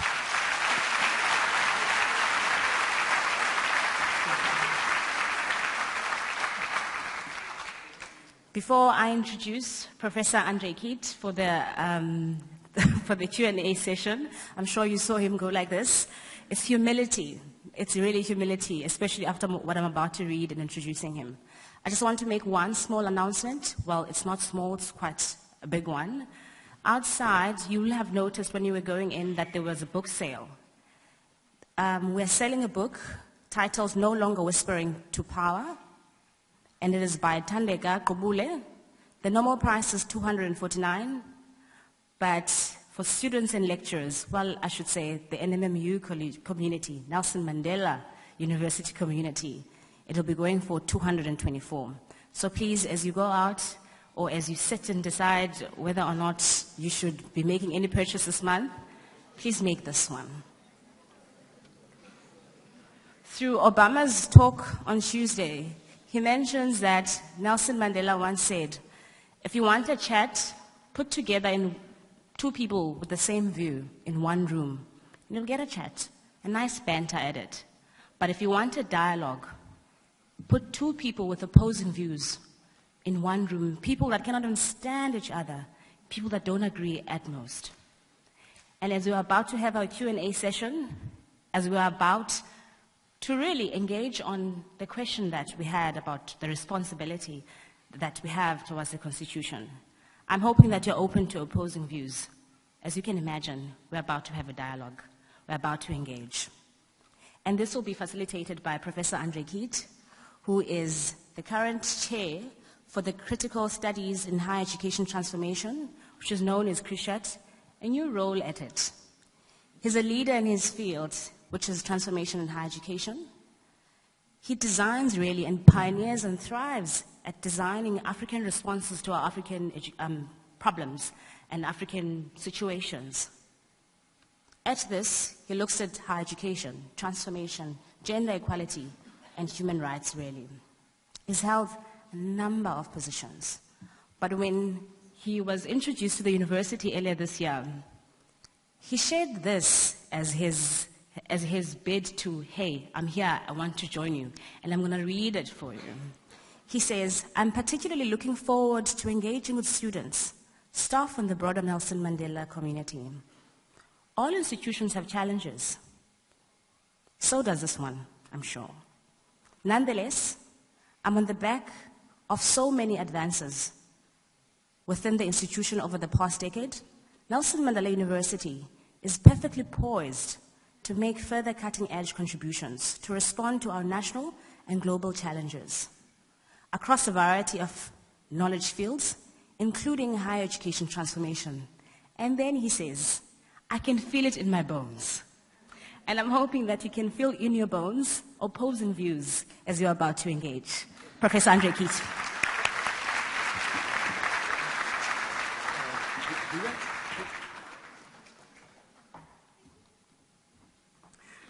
Good evening, everybody, and you will have to help me.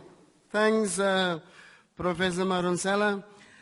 The help that I would require is that I'm going to allow 5 sets of questions from the Port Elizabeth arena, and whilst we are capturing those, I have a colleague, Sigalela, who is just pulling together a few questions from the George side. Now, we have Nomta on this side, who will move around with the mic, and Sandizo on that side. Oh, Nomta on that side, okay. Sandisa on this side, please keep your eyes on me to give you an indication as to who I acknowledge from this side, please.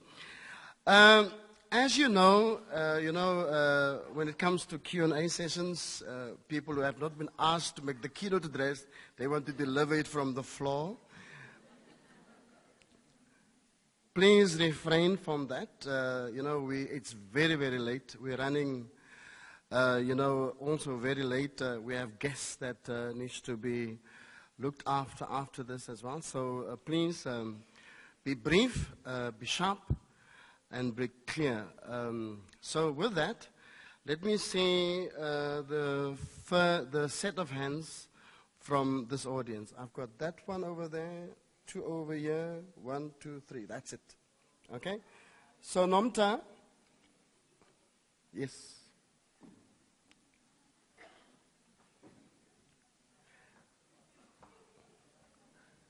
Where is the microphone?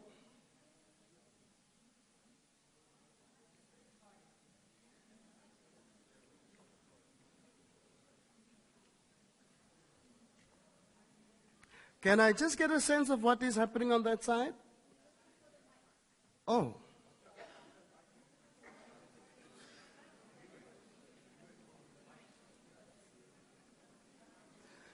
So I have that hand, and then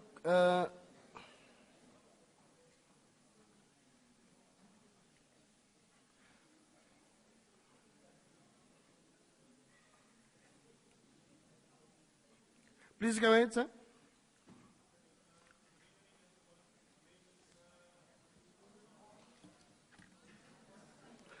Can we just fix the technological glitches here, because it's going to create more delays?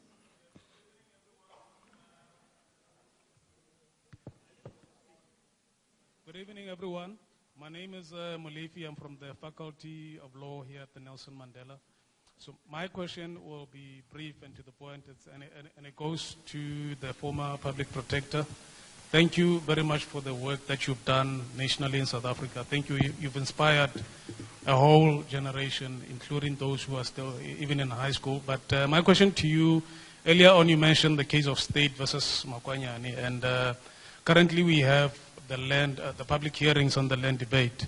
So, in terms of Section 33 of the Constitution, we have the right to fair administrative action, which is further, I think basically it applies in terms of PAJA. So my question to you is, without negating the right to be heard by whoever is affected by impending administrative action, are you in favor of the current public hearings? Because I feel like the land question has been a long time coming.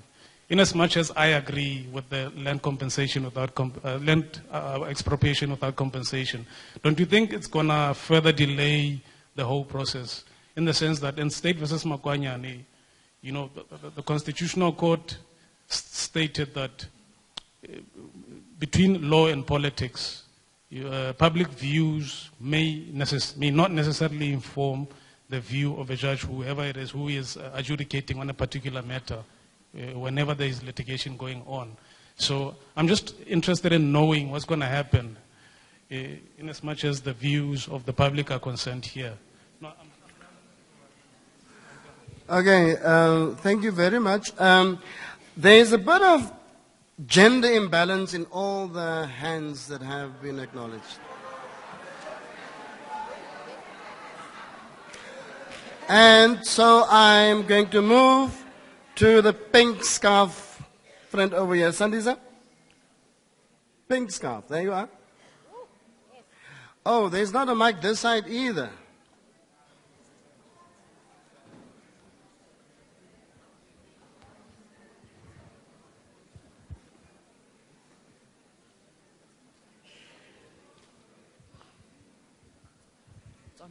Good evening, everyone. My name is Nangamsongmamalo.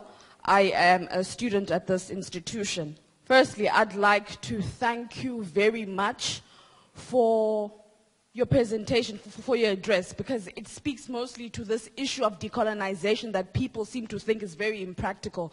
You have taken something that we've been struggling and battling to articulate to thick-minded people, not necessarily thick-minded, but people who do not want to internalize this thing of wanting to be umtu wabantu, of internalizing this ubuntu concept that we all want, and made it very practical. You've literally just unpacked things beautifully, and I thank you very much for that. I just wanted to say that first. Now my question is, I'm actually just here to tell you that as Nelson Mandela University students, we are prepared to be isithunywa. We are prepared to work, and we are prepared to put in the work. We are here for that. That's just commentary for now, but my question is, but even that, even in us wanting to be isithunywa and working and doing all the work, there are problems. And I just want to say that in terms of this social justice gap, Nelson Mandela never pretended that he single-handedly ended or fought the evils of apartheid. In terms of the social justice gap, what does his overrepresentation mean in terms of the intergenerational aspirations we have as not only university students at the Mandela University, but in South Africa, Africa, and the world? If you can sort of weigh in on that. Thank you. Thank you very much. There are no new answers. It's not going to work at all because I've got the hands already. In fact, can I more or less try in a way? I think it's the over-representation of Mandela as the icon. Yeah. The over-representation. And so can you just repeat that quickly then in your own words? Sorry. Basically, there's been this insistence of over-representing Mandela as being the key social figure, social justice figure. Now, in terms of the intergenerational aspirations we have, as not only men and women, but also as young and old, binary and non-binary, and because he represents a certain kind of cis-hetero patriarchy sort of privileged person, and we just want, now what does that mean? What does that mean in our aspirations at an intergenerational level, in not only Mandela University, but as we try to enter into this globalization thing? Okay. I also have to distribute the questions intergenerationally, so I'm going to ask I'm going to ask the colleague over here.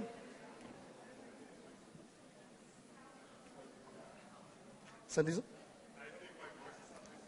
Sandisa? Yes, please.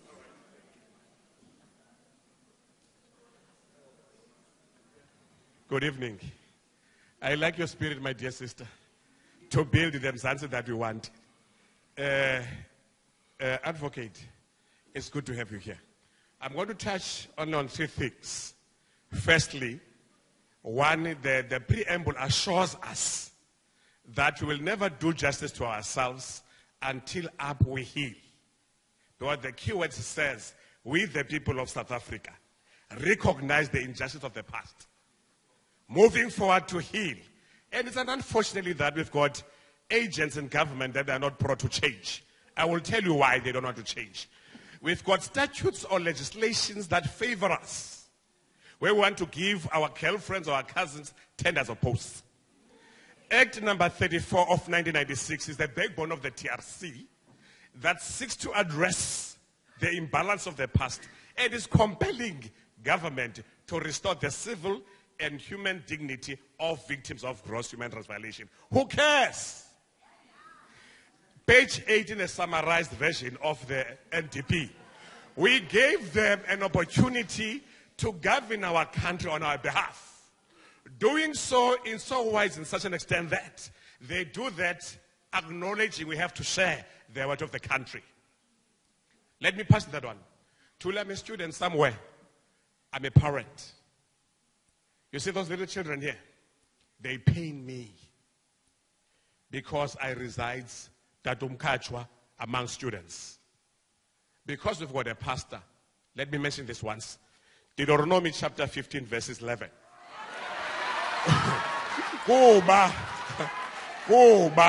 akusayi kungabikho mahlwembe elizweni lakho. Therefore I command you as your God, give it freely. Salula isandla sakho Mama Madonsela. Abantwana basesikolweni bazofunda. Our department doesn't care, especially when it comes to foreign students. It pains me when I see students having an affair with an old ugly man like me, but they want to come to school. It pains me when I see them in Central sleeping with foreigners, but they want money. It pains me when I see little children being arrested because they are keeping drugs in their rares because our government doesn't care. Please do something good. Thank you. My apologies, Father Mkachwa, for cutting down that sermon. There's a question session. That faction over there, you will have to. Can you please decide on who's going to? I'm going to take one hand from there, okay? And then through to other forms of distribution, I'm going to ask the gentleman in the blue shirt if there was a different gender putting up a hand there, I would have taken that. Right. Thanks, Program Director. Program Director, I must first clear the allegation. It's true, my name is Yandisa. Mam Thuli, I must indeed thank the administration of President Jacob Zuma by appointing you as a public protector. They gave us a resource.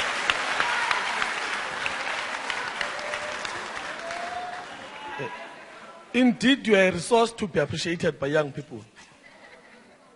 Mam Thuli, in your presentation, you mentioned that part of the reasons why President is facing the law is because he benefited unjust. Now, my question is, the first question out of the two. My question is, what do we do with those who benefit unjust to the blood and the flesh of the black people of this land?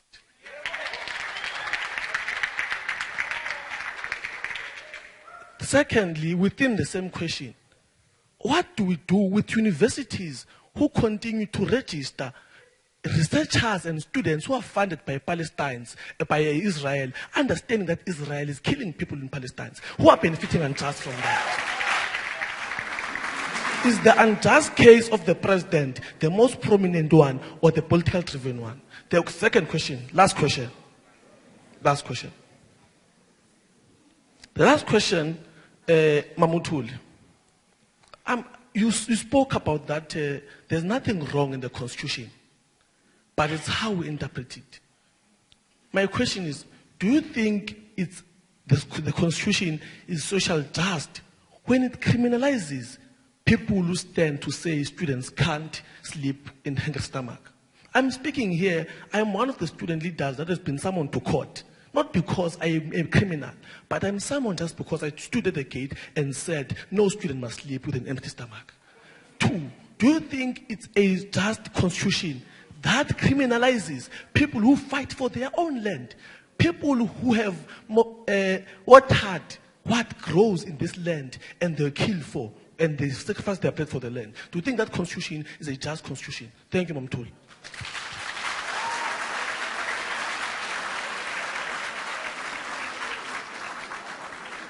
I have to ask, I have to apologize to you, but I have to give the lady over there a chance. Okay, and that will be the last speaker. Is it okay? Thank you very much. Sandiso? No. Yeah, please, over there. Thank you very much. Thank you so much for taking my question. The question that I wanted to ask is, considering what you said about democracy being under threat and the fire of the light burning out, and considering what you said about Parliament and its role that it played in this, what are your views on a quote by Damso Moyo where she said, the only solution to the problem with democracy is to have less of it? Do you believe that longer terms are a solution to the democracy problem? Thank you.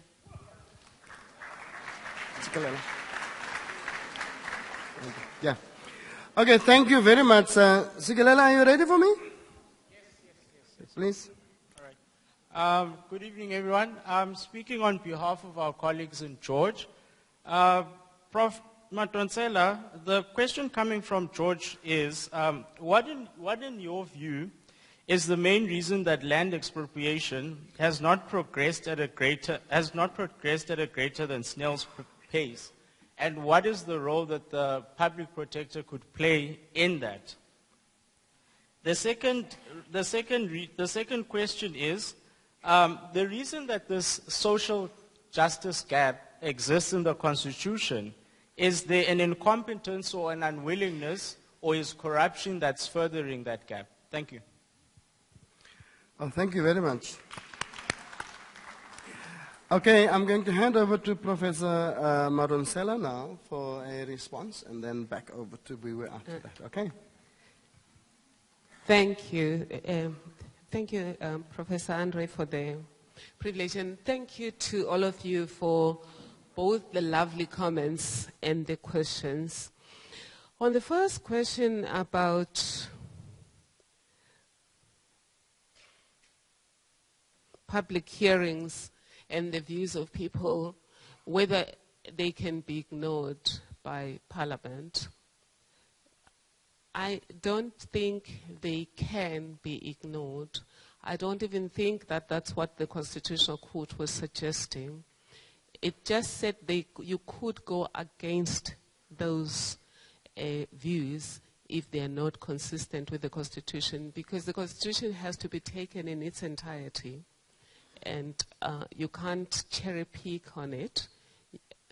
And of course, you can't authorize something that is unconstitutional just because the people want it. If people want something that is contrary to the Constitution, they have to speak to their parliamentary representatives to change the Constitution and their requirements in terms of what percentage do we need to change the Constitution. For example, with this land expropriation without compensation, let's say if the people said yes, land must be expropriated without compensation, then that matter would go to Parliament, and Parliament would deliberate on it, and then they would have to vote, and they would need a 2/3 majority to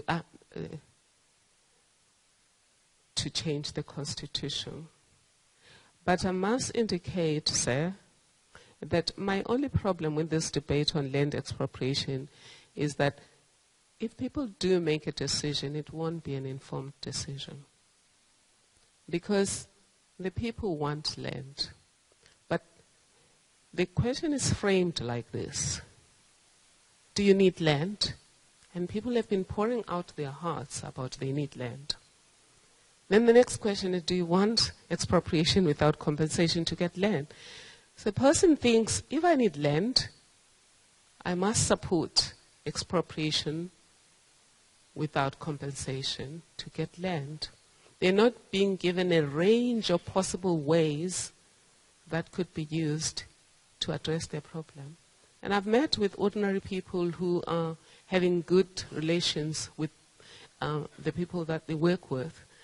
We went to Stain City the other day, and one of the people in the car joked and said, no, we're here. And this one said, oh, former public protector. And one of my colleagues in the car said, oh, we're here to check if there's any trouble. And you know what the employee said? You don't touch Mr. Stain. He's very good to us. So there are people who are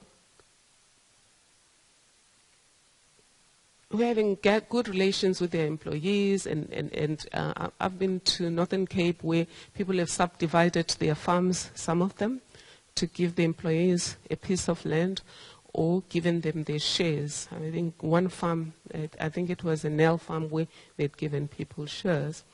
What I hope is going to happen going forward is that we're going to have one-to-ones. You know, our democracy did not come from only public hearings. There were codesas. There were also facilitated dialogues. And taking a little bit to the question that was asked by Yandisa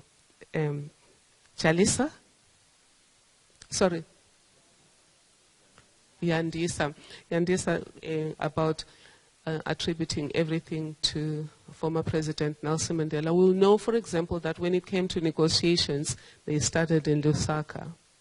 There was a group that went to Lusaka to meet O.R. Tambo. So you're right that there were many people that were involved in bringing us where we are beyond Nelson Mandela. But the thing about being a captain is for all the sins and for all the progress, you may get the blame, you may get the glory. It will come. You get disproportionate glory that you don't deserve. You also get disproportionate blame that you don't deserve. And I think it's a wrong thing that the world is always looking for Rambo instead of looking for a collective. And Madiba was very clear, though, that he was part of a collective, everything that happened. And so just going back to your question is, I don't think Parliament will have to ignore what the people have said, but they'll have to weigh it against the Constitution, and then there'll also be a vote. I do hope, though, whatever happens, we have these negotiations, because I think by the time this matter goes to Parliament, we'll do better when we've had these side negotiations. For me, I would like somebody to just invite the farming community and the property association, the ones that are responsible for the built environment, and then say to them, the truth is we have to redistribute land. What are you prepared to put on the table? Let's talk. And I think we're going to come up with something.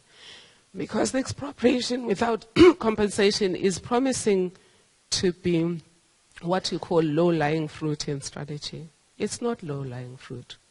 You will expropriate, somebody's going to take the matter to court. And I don't want to even tell you some of the horror stories that the Tuma Foundation has found on what's happening on the farms when people are worried about their land. And I don't even want to repeat those stories because I don't want to encourage that kind of behavior. All I'm saying is land is an emotive issue. We have to address it in such a way that nobody feels like they're a loser and nobody feels like they're a winner. But we must address the issue, and we have to address it fast. And then I must go to the colleague on decolonization. No, I've answered public. On decolonization, the overrepresentation of Mandela, I think I've answered to that question. That I don't think it's necessarily a problem on its own.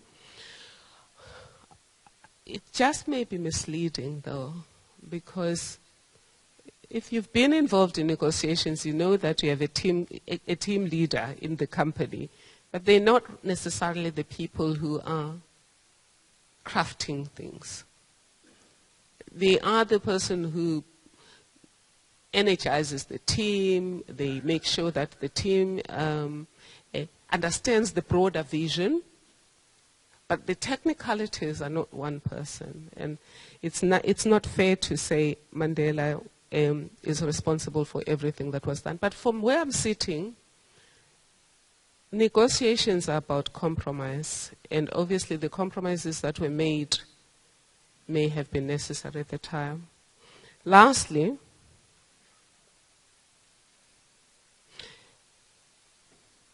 part of the problem with how we tell the public narrative about how we got here is we put a lot of emphasis on the negotiations and we put a lot of emphasis on the armed struggle.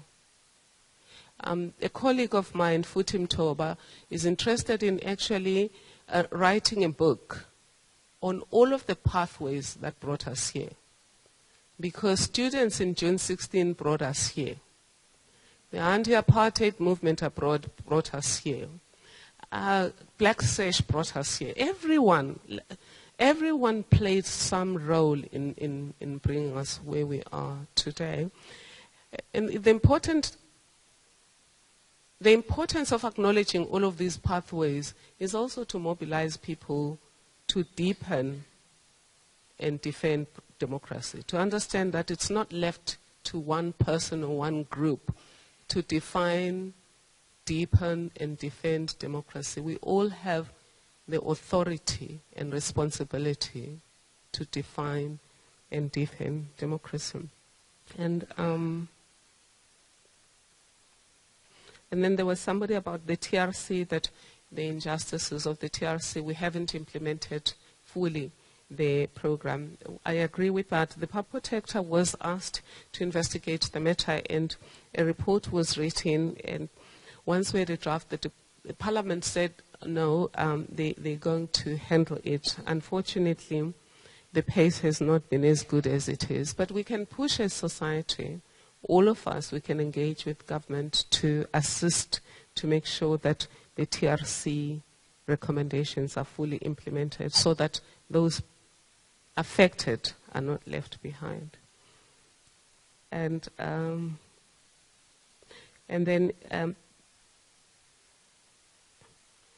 then there was a question about President Zuma, that he is, I get the sense that the young colleague is saying it's okay that he is facing accountability for whatever is alleged to have done. And then the question you're asking is, what about others that did things in the past and they're not facing accountability? I have two answers for you on this one, sir. The first one is the answer that would have been given by President Nelson Mandela and possibly President Oliver Tambo at his time, was that when you have a vision of where you are going, your actions are self-defined. Your own values determine what you do or don't do. You can't, when you have a vision of a society, deviate from that vision because others are doing something wrong. Because two wrongs don't make a right. You get people who say, it's okay that people are stealing because others stole under apartheid. And I like your question, because your question, you're not saying if people are doing something wrong now or alleged to have done something wrong now, they shouldn't be brought to book because others have not been brought to book. You're simply saying, let us be consistent. If you do know cases that need to be dealt with, I would say bring them to, if they involve state capture, bring them to the commission. I think by August, they'll be going public and they'll be inviting members of the public. But when it comes to the university and when it comes to fees must fall, the Constitution is just when you say, when you commit a crime, you should face criminal charges. But that's not even what the Constitution says. In fact, the Constitution protects you from being treated unjustly when on trial. So the laws come from common law, the issues of criminal law, etc. But answering your question directly, just because there's injustice, that does not give you the right to be violent. Can you imagine what kind of society would we live in if people were to be allowed to be violent because they're hungry? We would not have a right society.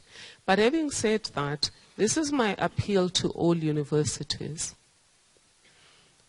The issue of fees must fall was really a classical case of hangry people. I got to meet with hangry students at Wits University. I got to meet with hangry students at UP. In fact, at UP, before fees must fall, they started a campaign called I Am Jackson. When as Public Protector, I spoke about it in Parliament, they said it's irrelevant.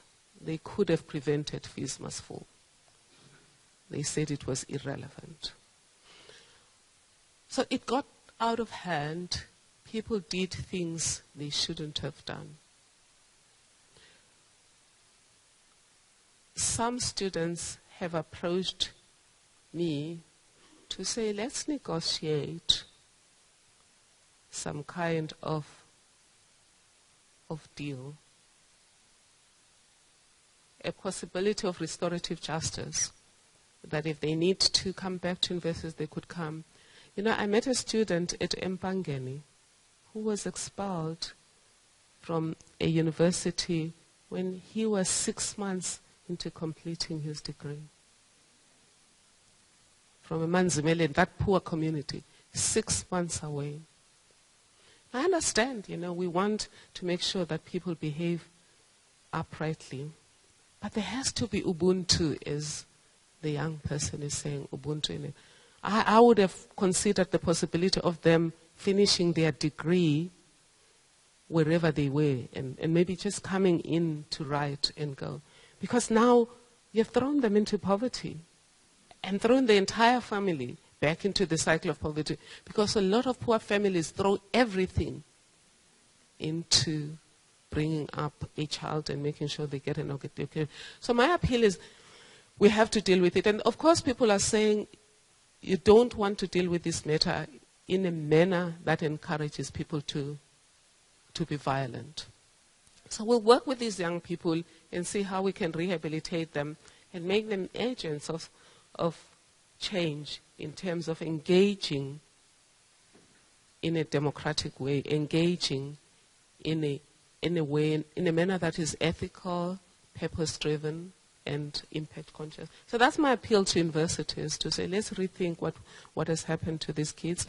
I understand that the president has been asked to look at those who are in jail, because their question when I spoke to students at Stellenbosch University was, you know, after the fight for democracy, we got democracy. Then there was amnesty for those who fought for democracy. Now they have fought for fees must fall. They don't even get the fees to fall for them. They get the next generation to get fees to fall for them. And they are in jail. And they are out of school. So let's think about that. But let's be ambassadors, young people, of teaching young people to engage meaningfully. You know, the VC, I don't know if it was VC Mutua or someone else who was saying, it's a new thing that we're destroying our own institutions. It's almost like we hate ourselves. Why? Because under apartheid, they destroyed bottle stores because they didn't want liquor used to subvert the struggle. But now we're destroying libraries and things like that. So yes, let's think about it, how we're going to deal with this matter. But let's get young university students who say a decolonized mind is a mind like Patrice Lumumba's, is a mind like Kwame Nkrumah, Pixley Gaseme. You use your mind to change the world. You don't use the sword to change the world. And then who's the last one?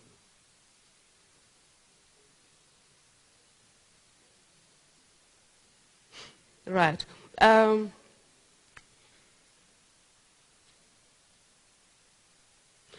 Okay, you're asking, can the public protector help to expedite land reform given the delays that are there?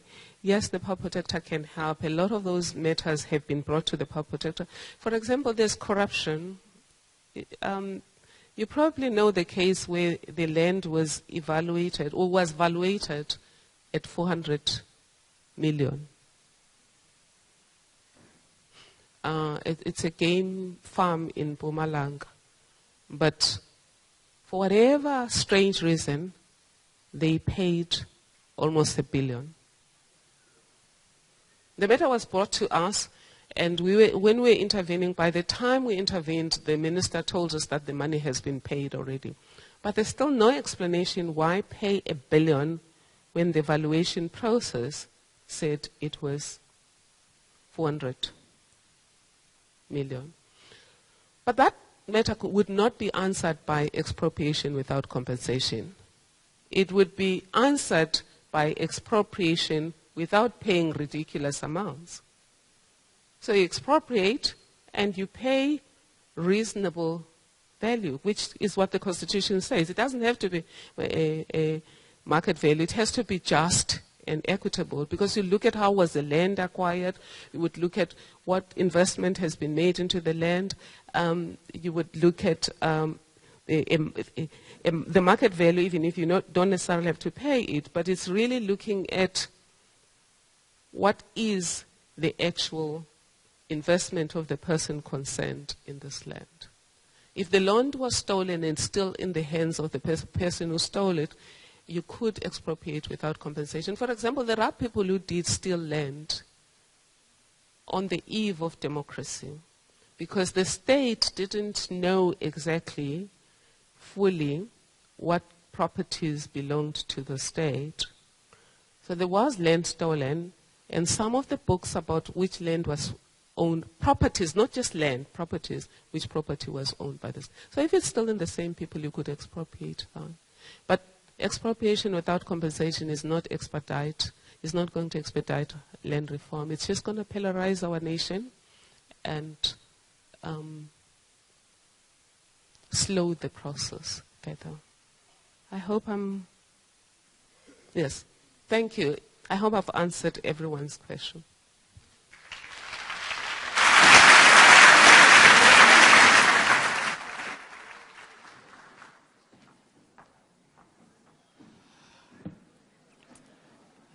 Please, may I ask that you please remain for the last item of today's public lecture.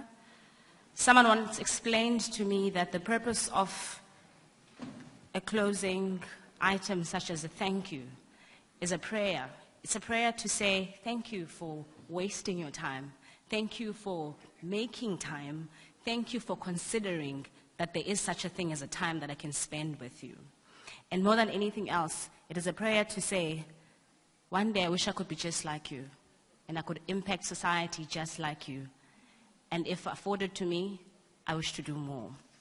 So please, as we welcome on stage Father Mkhatshwa, who will be doing the closing remarks with the thank you, please may we welcome him, knowing that he is from the Moral Regeneration Movement, which this month, celebrates 10 years since the Charter for Positive Values.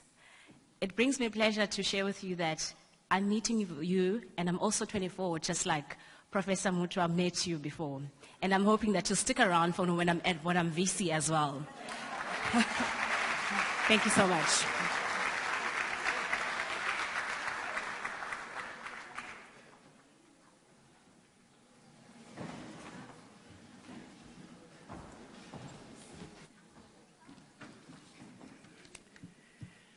Well, thank you very much, program directors. Ladies and gentlemen, comrades, if there are still any left. Ladies and gentlemen, I'm privileged to say a few closing remarks, and I'm going to avoid the temptation of giving a mini lecture of my own. We don't need that. And I'll try to be as brief as possible because I know some of you have to travel back to your homes and so on. And I'm not going to acknowledge each and every person who is here and is very important. All of you are very important. And I'm not going to single out the people that have actually made this occasion such a resounding success. Save, of course, to say, first of all, this great university under the leadership of the Vice-chancellor, Mutwa. We want to say to you, thank you very much for putting it together for both parties. And I do remember very clearly, Alan, when we had our first meeting and we invited the dean of the law faculty. We had a very exciting meeting. And we said, we live in Gauteng, you are on the spot. The success or failure of this project is very much in your hands. And today we can truly say you have succeeded. You have helped both parties to realize our dream. And this augurs well for our future relationship. And Vice-chancellor, I remember very well when you were still a young social worker, belonged to a very progressive organization. And those days you were also very militant, like all young people of those days. And I want to say to you that although we went our separate ways for many, many years, when I reconnected with you, it really makes me very proud to see that not only have you just remained young, but also you are an agent of transformation. And for that, we would like to support you. We'd also like to congratulate you very much.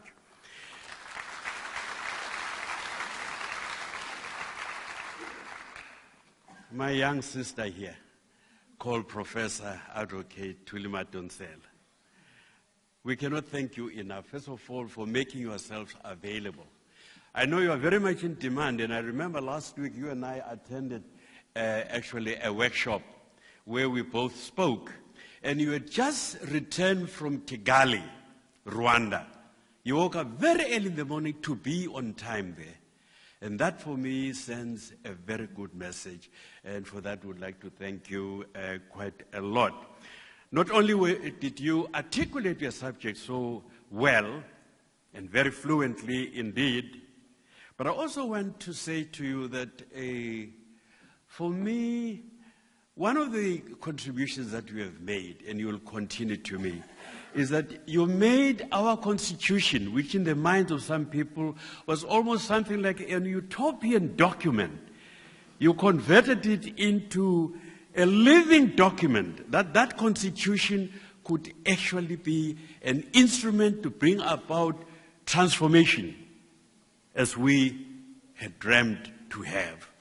For that, I think we have done an excellent job, but we have also made the office of a public protector, certainly for the first time, certainly alive, and lots of people, including educated people who didn't really know very much about the function of that state institution. I think after you took over office, you really made a huge difference. Especially I'm talking about ordinary people, because educated people can always go and read for themselves and so on. Ordinary people in the ghettos, in the villages and so on, for the first time they come to understand that this is an instrument that can be used to better their lives. And you played an extremely important role in that regard. A little tour with you. When I was Deputy Minister of Education, I had a meeting with Rolihlahla Mandela and Thabo Mbeki. And we had a discussion about the sort of examples of glaring social pathologies that already at that time, had become quite a challenge. Question of corruption, of murders, of gender violence, all the ills that are plaguing us even today, long before the state captured our imagination and everybody else. And what then came out of that engagement was that Mandela continued to call for the RDP of the soul. And we asked him what exactly he meant by that. Now, I'm not going to go into an explanation because he explained to us. But basically just to say that whilst we have our constitution right, our economy fine, our political institutions all in order, but if those initiatives have no spirit, they are not underpinned by values, ethical values, moral values, that at the end they were not really going to take us exactly to the destination that we had anticipated for ourselves. So for that, therefore, I would like to say to Madiba, thank you very much for having inspired also the launch of the moral regeneration movement with all the research that went into it. And I'm not going to waste your time on that one. I think the VC has very ably actually explained what the agenda of the moral generation is all about and why this partnership should in fact continue. When Bill Clinton, I'm told, was elected president, the first thing he did was to invite all the top honchos in various American universities, vice-chancellors, presidents, and so on. And he asked them one question.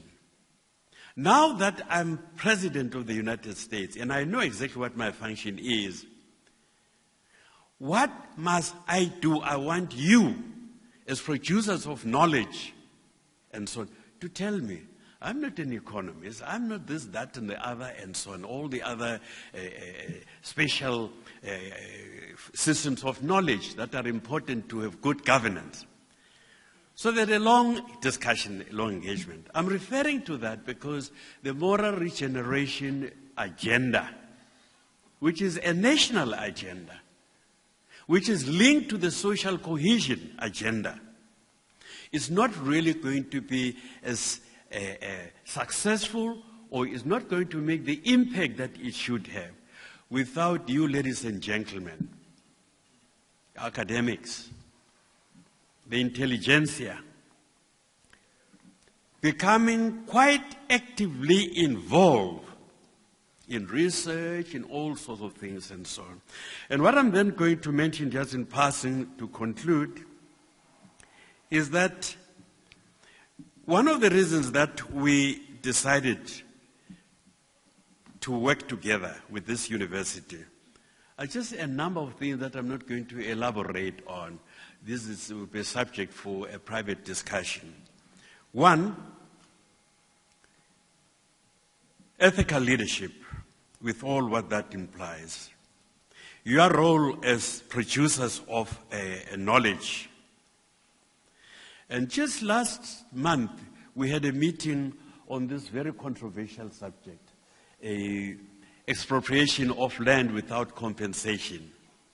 Now, what is also very clear to me, and watching the debates going on around this issue, there's a lot of emotional outpouring, quite understandably so, but the universities should then come in and put more content, more scientifically researched information, so that we don't take a decision which may become a monster, after many years. That's one thing that we're involved in. And then, of course, we're involved in what we call election ethics. We started in 2014, and we did this, continued in 2016, and we're preparing for this project for next year's elections. And we hope we'll be able to have a discussion with this university to see what role they should be. And yesterday I was speaking to Neo, and I said, there's a lot of talk about this fourth industrial revolution. I'm not so sure if at all people have really gone deeply into the ethical implications of that new initiative, which is very important, of course, but it has enormous ethical implications. And would like to also, on a continuing basis, to engage with students. In some universities, we've established chapters, MRM chapters of university, where the students, members of faculty, can continue to engage with the charter of positive values that the VC referred to. For me, then, I can only say, Viva Nelson Mandela, viva. Viva Madiba, viva. Long live Madiba, long live. Thank you very much. I'll then invite there's a lady there's a gift that I was supposed to hand over. I don't know if she's disappeared. Oh, okay. That's another role now that I'm playing.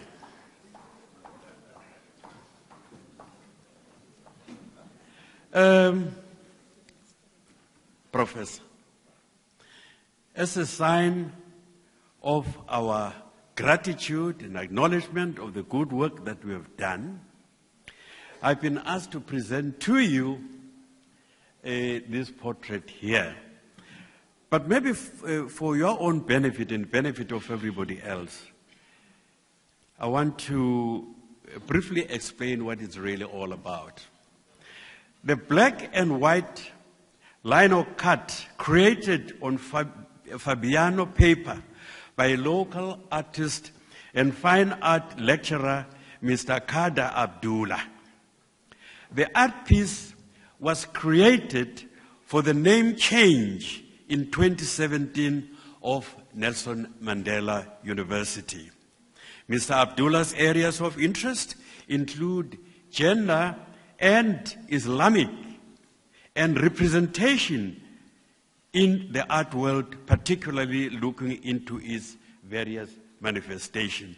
So this is briefly what it means, and it's something very special, and it's now my privilege to...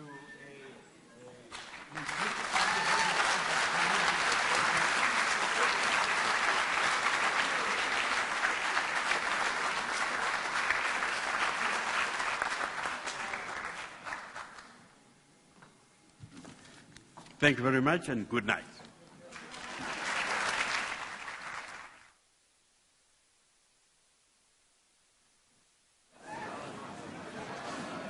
Thank you.